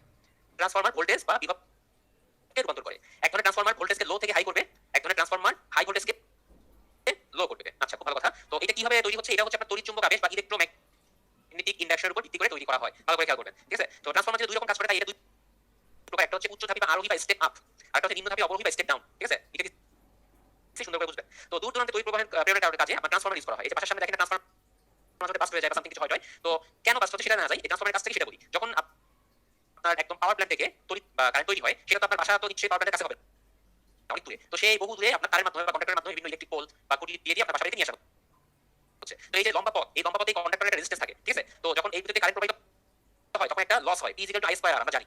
সো কারেন্ট প্রবাহ যখন হয়, এই রেজিস্ট্যান্সের কারণে প্রচুর পরিমাণে বিদ্যুতের অপচয় ঘটে, ঠিক আছে? তো এই অপচয় রোধ করার জন্য আপনার একটা কাজ করে দেওয়া হয়, সেটা হচ্ছে আপনার ভোল্টেজটা কমিয়ে দেওয়া হয়। এখানে একটা স্টেপ ডাউন ট্রান্সফরমার ইউজ করা হয়। ভোল্টেজটা কমায় দেওয়া হয় একদম, ঠিক আছে? সরি, ভোল্টেজটা বাড়িয়ে দেওয়া হয়, ভুল বলেছি। স্টেপ আপ ট্রান্সফরমার ইউজ করা হয়, ভোল্টেজটাকে বাড়িয়ে অনেক বেশি করা হয়। তো ভোল্টেজ বেশি হওয়ার কারণে কারেন্টের পরিমাণটা কমে যায়, এবং কারেন্ট পরিমাণ কমে যাওয়ার কারণে লসটাও খুব কম হয়। তো এইভাবে পরিবর্তিত হয়ে যখন আপনার বাসা বাড়ির একদম সামনে ট্রান্সফরমারে আসে, তখন এসে এখানে একটা স্টেপ ডাউন ট্রান্সফরমার ইউজ করা হয়। এই স্টেপ ডাউন ট্রান্সফরমার সেই উচ্চ ভোল্টেজটাকে কমিয়ে 220 নিয়ে আসে, এবং তখন কারেন্টের মানটা বেড়ে যায়। তখন আপনি খুব ইজিলি বাসা বাড়িতে 220 ভোল্ট ইউজ করতে পারতেছেন। সো এইটাই হচ্ছে আপনার দূর দূরান্তে প্রেরণের কাজে ট্রান্সফরমারের ব্যবহার। ফার্স্টে হচ্ছে স্টেপ আপ করে ভোল্টেজ বাড়িয়ে দেওয়া হচ্ছে, এরপর একদম স্টেপ ডাউন করে ভোল্টেজটা কমিয়ে দেওয়া হচ্ছে। ওকে, এই ছবিটা জাস্ট অ্যাড করেছি দেখার জন্য। এখানে জাস্ট একটু বুঝবেন না কি হচ্ছে। সাধারণত ট্রান্সফরমারের একটা কোর থাকে, কোর, ম্যাগনেটিক কোর বলা হয়। এখানে ম্যাগনেটিক ফ্লাক্সগুলো এই কোরের মধ্যে দিয়ে ঘুরতে থাকে। এই অংশটাই বলা হয় হচ্ছে প্রাইমারি, এই অংশটাকে বলা হয় প্রাইমারি, এবং এটাকে বলা হয় হচ্ছে সেকেন্ডারি। এখানে এই যে তার পেঁচানো হচ্ছে লাল রঙের, এই প্রচুর পরিমাণে তার পেঁচানো হয়, এবং এই তার পেঁচানোর জন্য এটাকে উইন্ডিং বলা হয়, ঠিক আছে? Primary winding. সেকেন্ডারিতে কিছু তার থাকে। এখন এই তারের উপর একটা মজা আছে। তারের মজাটা কি খেয়াল করেন। যদি আপনি স্টেপ আপ ট্রান্সফরমার তৈরি করতে চান, তাহলে এই প্রাইমারি স্টেজে তারের সংখ্যা অবশ্যই সেকেন্ডারি থেকে কম হতে হবে, কারণ সেকেন্ডারি যখন তারের সংখ্যা বাড়িয়ে দিবেন, তখন ভোল্টেজটা হাই হয়ে যাবে, অর্থাৎ স্টেপ আপ করে দিচ্ছে। আর আপনি যদি স্টেপ ডাউন ট্রান্সফরমার ইউজ করতে চান বা তৈরি করতে চান, তাহলে প্রাইমারির এই যে তার পেঁচানোর সংখ্যা, সেটা অবশ্যই সেকেন্ডারি থেকে বড় হতে হবে। তাহলে কেন বড় হতে হবে? কারণ সেকেন্ডারি যখন কম তার দিবেন, সেখানে ভোল্টেজটা কমে যাবে, ঠিক আছে? স্টেপ ডাউনের ক্ষেত্রে এইটা, স্টেপ আপের ক্ষেত্রে এইটা। আশা করি বুঝতে পারছেন। আরেকটা সূত্র আছে যেটা দিয়ে ট্রান্সফরমারে সবকিছু বের করা যায়, সেটা হচ্ছে VB/DS = IS/IP = NP/NS। VB হচ্ছে প্রাইমারি স্টেজের ভোল্টেজ, DS হচ্ছে সেকেন্ডারি স্টেজের ভোল্টেজ, IS হচ্ছে সেকেন্ডারি স্টেজের কারেন্ট, IP হচ্ছে প্রাইমারি স্টেজের কারেন্ট। যদি কোনো কাজে আপনাকে কখনো অঙ্কে দিয়ে দেয়, কোশ্চেনে দিতে পারে যে ট্রান্সফরমারের primary voltage suppose 2000 volt, secondary voltage কত? যেখানে প্রাইমারি কারেন্ট সাপোজ হচ্ছে আপনার 10 অ্যাম্পিয়ার, আর সেকেন্ডারি কারেন্ট সাপোজ হচ্ছে আপনার সাপোজ 1 অ্যাম্পিয়ার দিয়ে দিল। তো এখান থেকে আপনি ইজিলি ইকুয়েশনের মাধ্যমে DS বের করতে পারবেন। আবার মনে করেন কারেন্ট দেওয়া নাই, আপনার VB দেওয়া আছে, DS বের করতে বললো, আবার আপনার NPNS দিয়ে দিয়েছে। NP হচ্ছে আপনার প্রাইমারি উইন্ডিংসের সংখ্যা, কত সংখ্যক তার পেঁচানো আছে। মনে করেন প্রাইমারিতে আপনার তার দেওয়া আছে 200 টার্ন, আর সেকেন্ডারিতে তার দেওয়া আছে 100 টার্ন। আপনি এরকম চাইলেই বের করে এখান থেকে সূত্রে বসাই দিবেন, একটা বের হয়ে যাবে। এগুলো খুব একটা কঠিন না, সূত্রটা মনে রাখেন, আসতে পারে মাঝে মধ্যে। এক্স-রে সম্পর্কে সবারই আইডিয়া আছে, 1995 সালে জার্মান পদার্থবিজ্ঞানী রনজেন এক্স আবিষ্কার করেন। এক্স আবিষ্কারের জন্য একটা তড়িৎ ক্ষরণ নল নেওয়া হয়। এই ক্ষরণ নলে একটা ক্যাথোড রশ্মি থ্রো করার জন্য একটা ইনস্ট্রুমেন্ট থাকে, ক্যাথোড রে টিউব থাকে। ক্যাথোড রে টিউব, এই টিউব থেকে ক্যাথোড রশ্মি নিক্ষেপ করা যায়। তো বাইরে একটা প্লাস মাইনাস ভোল্টেজ দেওয়া হয়, হাই ভোল্টেজ। তো হাই ভোল্টেজ দেওয়ার কারণে খেয়াল করবেন, মাইনাসটা কিন্তু ওই ক্যাথোডের দিকে নিক্ষেপ করা হয়, দেওয়া হয় আর কি। এই মাইনাস মাইনাস বিকর্ষণের কারণে ইলেকট্রনগুলো খুব তীব্র গতিতে এই পাতের উপরে এসে পড়ে, এবং পরবর্তীতে যখন এই ক্ষুদ্র ক্ষুদ্র তরঙ্গদৈর্ঘ্য বিশিষ্ট এখান থেকে প্রতিপ্রভা রশ্মি বের হয়, সেটি হচ্ছে আপনার এক্স রে। সহজ ভাষায় এই বিষয়ে কিছু বলার দরকার নাই। এক্স রে এখন হচ্ছে আবিষ্কারকের নাম অনুযায়ী রনজেন। এক্স রে এখন কি কাজে লাগে সেটা আমরা দেখে নিই। এক্স রে চিকিৎসা কাজে লাগে, কারণ হাতটা ভেঙে গেলে বা কোথাও ফ্র্যাকচার হলে এক্স রে ইউজ করা হয়। ভালো কথা। এক্স রে রশ্মিটাকে ইউজ করে অনেক সময় ক্যান্সার, টিউমার, এই টাইপের কিছু কোষকে ধ্বংস করা হয়। একে এক্স রে থেরাপি বলা হয়, হ্যাঁ, বা রেডিয়েশন থেরাপি বলা হয়। আবার বৈজ্ঞানিক গবেষণা এক্স রে লাগে। এক্স রে সাহায্যে যে কোনো গ্লাস বা ক্রিস্টাল, মনে করেন সোডিয়াম ক্লোরাইডের যে ক্রিস্টাল আছে বা পটাশিয়াম ক্লোরাইডের যে ক্রিস্টাল আছে, ক্রিস্টাল একটা আইডিয়া পাওয়া যায় এক্স রে মাধ্যমে। আচ্ছা, ওকে। শিল্পক্ষেত্রে কি হয়? শিল্পক্ষেত্রে এক্স রে ইউজ আছে। গোয়েন্দা বিভাগে আপনার কাস্টমস অফিসাররা কোনো কাজে আপনার বক্সের মধ্যে যদি কোনো অবৈধ কোনো কিছু নিয়ে আসেন, সেটার উপর এক্স রে দিয়ে তার একটা মানে ইমেজ তৈরি করেন এবং দিতে পারেন যে ভিতরে কোনো কিছু আছে কিনা। আপনাদের জন্য একটা পোল কোশ্চেন লঞ্চ হয়ে যাচ্ছে আজকে দিনের, এটা লাস্ট পোল কোশ্চেন। কার্বন 14 রেডিওআইসোটোপের অর্থই কত? যারা জানেন তারাই পারবেন, যারা জানেন তাদের পক্ষে আসলে কঠিন। আর 5 সেকেন্ড সময় দিব না। ওকে, পোল আমি ক্লোজ করে দিচ্ছি।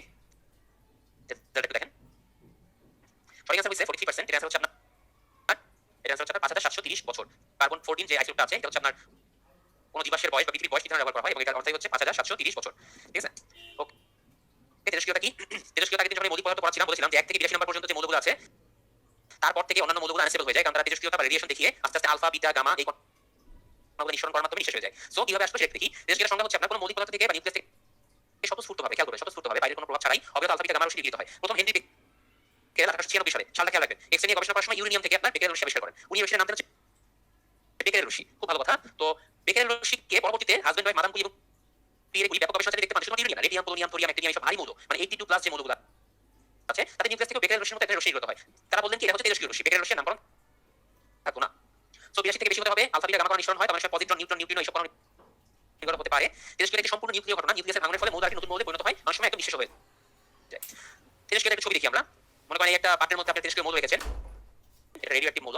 তো ম্যাগনেটিক ফিল্ড যদি বাইরে রাখা হয়, মনে করেন এই মৌলের বাইরে একটা ম্যাগনেটিক ফিল্ড আছে পুরো অংশ জুড়ে, তো সেক্ষেত্রে দেখা যাবে আলফা কণা কিছুটা বাকিয়ে যায়, বিটা কণা অনেক বেশি বাকিয়ে যায়, গামা কণা মোটেও পায় না। তার মানে এখান থেকে আমরা কি চিন্তা করতে পারি যে আলফা কণা আপনার হালকা ধনাত্মক চার্জযুক্ত। সোজা কথা হচ্ছে আলফা কণা হচ্ছে একটি হিলিয়াম পরমাণু, ঠিক আছে? এর চার্জ হচ্ছে 3.2 × 10⁻⁹ কুলম্ব, ঠিক আছে? আলফা কণার ভেদন ক্ষমতা খুবই কম, নরমালি কাগজ টাগজ হালকা পাতলা বের করতে পারে, এছাড়া কিছু বের করতে পারে না। আলফা ভেদন ক্ষমতা এই পর্যন্তই। বিটা কণা হচ্ছে ইলেকট্রনের মতো, ইলেকট্রনের নেগেটিভ চার্জযুক্ত। বিটা কণা হচ্ছে আয়ন তৈরি করতে পারে এবং বিটা কণার ভেদন ক্ষমতা আলফা থেকে বেশি। সাধারণত 0.01 মিটার অ্যালুমিনিয়ামের পাত বিটা কণা বের করতে পারে, এই বিটা কণার ভেদন ক্ষমতা, ঠিক আছে? এবার গামা কণা হচ্ছে তার একদম নিউট্রাল, কোনো চার্জ নাই এবং ম্যাগনেটিক ফিল্ড দ্বারা বিচ্যুত হয় না, এবং গামা কণার ক্ষমতা খুবই তীব্র। সাধারণত 3 থেকে 5 সেন্টিমিটার পুরু আপনার সীসা বা লেডের পাত খুব ইজিলি গামা কণা ভেদ করতে পারে। এই হচ্ছে আপনার গামা কণার ভেদের একটা নমুনা। সো ইনফোকে মনে রাখতে হবে। তেজস্ক্রিয়তার ব্যবহার আগামী সময় সাইটে দেখে ফেলে, খুব বেশি এখানে বলার নাই। ক্যান্সার রোগ নিরাময়ের জন্য ব্যবহৃত হয়, উন্নত বীজ তৈরিতে ব্যবহৃত হয়। তারপরে ঘড়ির কাঁটায় যে আপনার থোরিয়ামের সাথে জিঙ্ক সালফাইড, থোরিয়ামের সাথে জিঙ্ক সালফাইড মিশ্রিত করে একটা প্রলেপ দেওয়া হয়, এটা অন্ধকারে জ্বলজ্বল করে, ঠিক আছে? এবার হচ্ছে ফিশন প্রক্রিয়ায় আপনার তাপশক্তি কাজে লাগিয়ে টারবাইন জেনারেটরে বিদ্যুৎ শক্তি উৎপাদন করা হয়। এই যে কথা ইউরেনিয়াম 235 দিয়ে উপরে যে পারমাণবিক বিদ্যুৎ কেন্দ্র তৈরি হচ্ছে, সেটার কথাই এখানে বলা হয়েছে। তারপর আপনার বিভিন্ন বস্তুর পুরুত্ব ঘনত্ব নির্ণয় করতে আলফা বিটা গামা কণা ইউজ করা হয় এবং সর্বলাস্ট কার্বন 14 ডেটিং পদ্ধতিতে আপনার জীবাশ্মের নমুনা ও শিলাখণ্ডের বয়স নির্ধারণ করা হয়। এখন আসি তেজস্ক্রিয় আইসোটোপ। এই তেজস্ক্রিয় যে মৌলগুলো আছে, অনেক মৌলের আইসোটোপ তেজস্ক্রিয় হয়, যেমন আয়োডিন, আয়োডিনের আপনার একটা আইসোটোপ আছে যেটা তেজস্ক্রিয়। তো সেই তেজস্ক্রিয় আইসোটোপগুলো হচ্ছে আপনার যেসব আইসোটোপগুলো স্বতঃস্ফূর্তভাবে রশ্মি বিকিরণ করে নিজের নিউক্লিয়াসে পরিবর্তন এনে অন্য মৌলে পরিণত হয়, অন্য মৌলে আইসোটোপে পরিণত হয়, সেগুলোকে তেজস্ক্রিয় আইসোটোপ বলে। তাদের ব্যবহারটা কি? আগের দিন আপনাদেরকে আমি আইসোটোপ ব্যবহার বলেছিলাম, সেখানে এই কয়টা জিনিস ছিল। সো আজকে নতুন করে কিছু বলবো না, সেগুলোই আছে। যেমন ক্যান্সার কোষ দেহের হাড় বেড়ে যাওয়ার জন্য টেকটেনিয়াম 99 মিটার একটা আইসোটোপ আছে। তারপর আপনার স্ট্রনসিয়াম হাড় ব্যথায় টিউমার কোবাল্টের যা ইউজ করা হয়, কোবাল্ট থেকে যে গামা রশ্মি বিকিরিত হয়, সেটা ক্যান্সার কোষকে ধ্বংস করে। আয়রনের মাধ্যমে থাইরয়েডের বিভিন্ন কাজকর্ম করা হয়, কার্বন 14 দিয়ে পৃথিবীর বয়স, এই তো এগুলোই আর কি। কিছু প্রিভিয়াস ইয়ার কোশ্চেন দেখি। যেমন 40তম বিসিএসে এসেছিল, একজন জিজ্ঞেস করেছেন ভাই 99M কি? ভাই 99M হচ্ছে এটার নাম, ভাই টেকটেনিয়াম 99M বিজ্ঞানীর নামকরণ করেছে, এখানে আসলে আমার কিছু করার নাই।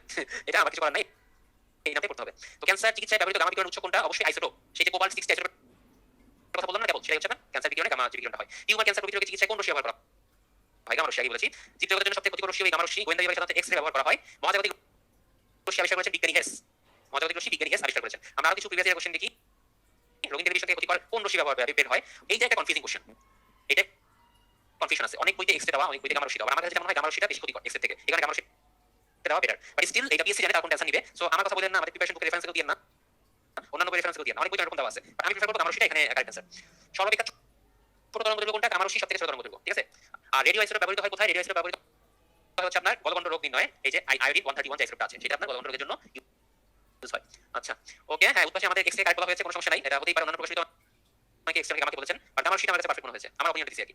কোনটি তেজস্ক্রিয় পদার্থ নয়? Uranium, plutonium, Neptune. নেপচুন তবে গ্রহের নাম, যাই হোক। ইউরেনিয়াম প্লুটোনিয়াম অনেক বেশি, 82 প্লাস। এখন লোহা আছে, লোহা হচ্ছে কিসের মধ্যে, তাই লোহা তেজস্ক্রিয় পদার্থ নয়। তো মোটামুটি আজকে এটাই ছিল আমার লাস্ট স্লাইড। আজকে ক্লাসে অনেক বাধা এসেছে, অনেক বিপত্তি এসেছে, কারেন্ট চলে গেছে, নেট চলে গেছে, আমি ডিসকানেক্ট হয়ে গেছি। তো কি বলবো, সবকিছুর জন্য কর্ডিয়ালি সরি বলছি, আমার সাথে শেয়ার দেখবেন। এবং আমাদের সেই মটো বিশেষ কঠিন নয়, প্রস্তুতি গোছানো হয়, সবার জন্য শুভকামনা। অনেক রাত হয়ে গেছে, কথা বলবো না, আপনারা এই ক্লাসটা একটু ভালো করে রিভিউ করবেন, আপনাদের লেকচার থেকে পিডিএফ পেয়ে যাবেন এবং আমাদের প্রিপারেশন কোশ্চেন মিলিয়ে পড়বেন, কোনো সমস্যা নাই। আচ্ছা, জৈব যৌগ টপিক একটু বাদ পড়ে গেছে, অ্যারোমেটিক। আমি একটু অ্যারোমেটিক জৈব যৌগ নিয়ে কথা বলে আসি, ঠিক আছে? আমি এই লাস্ট পেজে যাবো নাকি ওই সাইডে যাবো? আমি ওই সাইডটাতে যাই, একটু আগে দিকে যাই। হ্যাঁ, আগে স্লাইডটা আসলে ওইভাবে যাওয়াটা টাফ, আমি এইখানে একটা স্লাইড অ্যাড করে দিই। এখানে আমি অ্যারোমেটিক যৌগ হ্যাঁ ছোট করে লিখে দিই আর কি।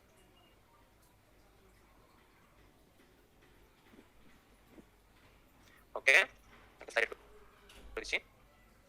অ্যারোমেটিক যৌগ হচ্ছে, এটা একটা সুগন্ধি আছে, অ্যারোমা আছে, এই জন্য এটাকে অ্যারোমেটিক যৌগ বলা হয়, ঠিক আছে?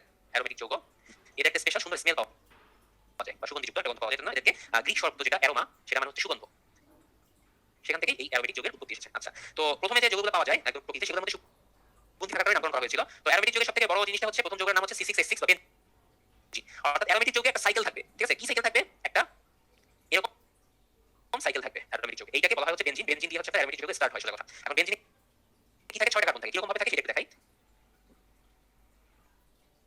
ওকে, একটায় দুইটা হাত, তো পরে একটা হাত, এরপরে দুইটা হাত, এরপরে দুইটা হাত, মানে এরকম একটা থেকে দুইটা হাত, পরেরটায় একটা, এরপরটায় দুইটা, এরপরটা একটা, এরকম আর কি। সো দেখেন প্রতিটা কার্বনের তিনটা করে হাত অকুপাই, মানে প্রতিটা কার্বন একটা করে হাইড্রোজেনের সাথে যুক্ত হতে পারে।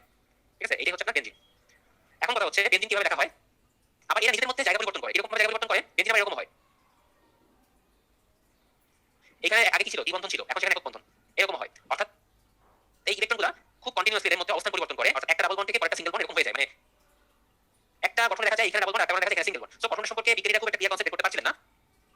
তখন আসলেন বিজ্ঞানী কেকুল। বিজ্ঞানী কেকুল একদিন রাতে ঘুমাচ্ছিলেন, তো ঘুমের মধ্যে স্বপ্ন দেখলেন যে একটা বিরাট অজগর সাপ, এমন অজগর সাপের মাথা, সে কি করছে, এরকম পেঁচিয়ে নিজে লেজে নিজেই সবল দিচ্ছে। ঠিক আছে, অর্থাৎ এরকম একটা গোল সার্কেল তৈরি করছে।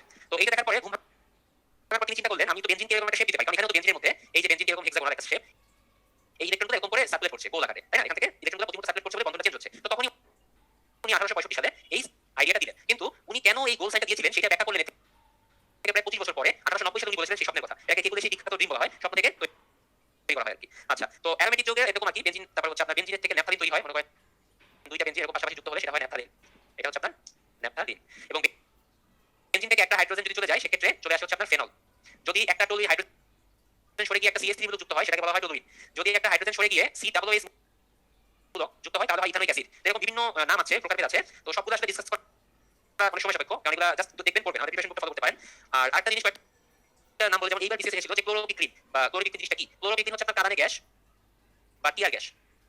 সাধারণত কোনো মিছিল বা আন্দোলন ছত্রভঙ্গ করতে পুলিশ টিয়ার গ্যাস ছড়ে, সেটা হচ্ছে আপনার CL3CNO2, এটাকে টিয়ার গ্যাস বলে। তো টিয়ার গ্যাসের উপাদান হচ্ছে আপনার ক্লোরোপিক্রিন, রাসায়নিক নাম। এটা তৈল জাতীয় পদার্থ, চোখে লাগলে চোখের আপনার সেন্সরে প্রচুর পরিমাণে হিট করে, এই কারণে কান্না বের হয়ে আসে কি। তো এরকম অ্যারোমেটিক যৌগের মধ্যে অ্যালডিহাইড আছে, অ্যালকোহল আছে, তারপর আপনার অ্যাসিড আছে, টলুইন, ফেনল এগুলো আছে। তো এর মধ্যে কয়েকটা ব্যবহারই বলি, যেমন DDT একটা অ্যারোমেটিক যৌগ, এটা আসলে জীবাণুনাশক জমিতে সার হিসেবে ব্যবহার করা হয়। তারপরে গ্যামাক্সিন বা লিনডেন আছে, সেটাও শক্তিশালী জীবাণুনাশক হিসেবে ব্যবহার করা হয়। এরপর আরেকটা আছে সারিন, বাংলায় লিখে দিই সারিন। এইটা হচ্ছে রাসায়নিক অস্ত্র, কেমিক্যাল ওয়েপন। সারা বিশ্বে যে ওয়েপনটা সবথেকে বেশি ডিস্ট্রাকশন বয়ে আনতে পারে সেটা হচ্ছে কেমিক্যাল ওয়েপন। এবং ইউএসএ এটার বিরুদ্ধে আসলে আন্দোলন করছে এবং বিভিন্ন দেশের উপর হামলা করছে কেমিক্যাল ওয়েপন আছে এই সন্দেহ করে। সো সারিন হচ্ছে একটা কেমিক্যাল ওয়েপন। ওকে, আর এস্টার আছে, এস্টার হচ্ছে সুগন্ধযুক্ত পাকা ফল, কলা, এগুলো এস্টার থাকার কারণে আমরা একটা মিষ্টি ঘ্রাণ পাই। মনে করেন আপনি নাশপাতি কিনে আনছেন, বাসায় নাকের কাছে নিলেন, বাপের আনছেন, নাকের কাছে নিলেন, এগুলোতে এস্টার থাকে, এস্টার থাকার কারণে সুগন্ধি পাওয়া যায়। তো মোটামুটি এগুলো হচ্ছে আপনার অ্যারোমেটিক যৌগের প্রকারভেদ। আর বেশি ডিটেইলসে গেলাম না, তো আর কি আপনাদের এখানেই শেষ করে দিচ্ছি, আর বেশি কিছু কথা বলবো না। আর একজন বলেছেন আমার কোশ্চেনের অ্যানসার দেওয়া ছিল, ভাইয়া কোন কোশ্চেনটা আপনি একটু বলেন ভালো হয়। আপনি কি সেই সাউন্ডের কথা বলছেন যে গ্রীষ্মকালে বা বর্ষাকালে সাউন্ড জোরে শোনা যায় বা আপনার শীতকালে আস্তে শোনা যায়? আমি আপনাকে যে ব্যাখ্যা দিয়েছিলাম আমার কাছে ওই ব্যাখ্যাটাই আমি সব জায়গায় দিয়েছি বা যুক্তিযুক্ত। বাট এছাড়াও আপনি কাজ করতে পারেন, আপনার যদি শীতকালের সাউন্ড কেন বেশি দ্রুত যাবে না এটা নিয়ে কনফিউশন থেকে আপনি প্লিজ একটু গুগল করতে পারেন কাইন্ডলি। বাট আমি যে ব্যাখ্যা আপনাকে দিয়েছিলাম যে গ্রীষ্মকালে বা বর্ষাকালে আর্দ্রতা থাকার কারণে অটোমেটিক সাউন্ডের স্পিড বেড়ে যায়, ভেলোসিটি বেড়ে যায়, এই কারণে আমরা শব্দ জোরে শুনতে পাই। কিন্তু শীতকালে হচ্ছে বাতাস শুষ্ক থাকার কারণে বাতাসে বাধাটা কম পায় বলে আপনার সাউন্ডটা অনেক দূর পর্যন্ত যায়। হ্যাঁ, হিসেবে বৃদ্ধি পায় হয়তো, কিন্তু নট যে আপনার আর্দ্রতা বাড়ার সাথে এর কোনো সম্পর্ক আছে। ঠিক আছে, আচ্ছা আজকে টপিকের জন্য যদি কোনো বুক ফলো করতে চান, 9 10 এর আপনি ফিজিক্স বই দেখতে পারেন, কেমিস্ট্রি বই দেখতে পারেন, আমাদের প্রিপারেশন বুক তো আছেই। আর সবথেকে বড় জিনিস করতে পারেন, এটা সবথেকে ভালো ফ্রেন্ড আপনার। আর কোনো কথা বলবো না, আজকে অনেক খবর গেল, সবার জন্য শুভকামনা।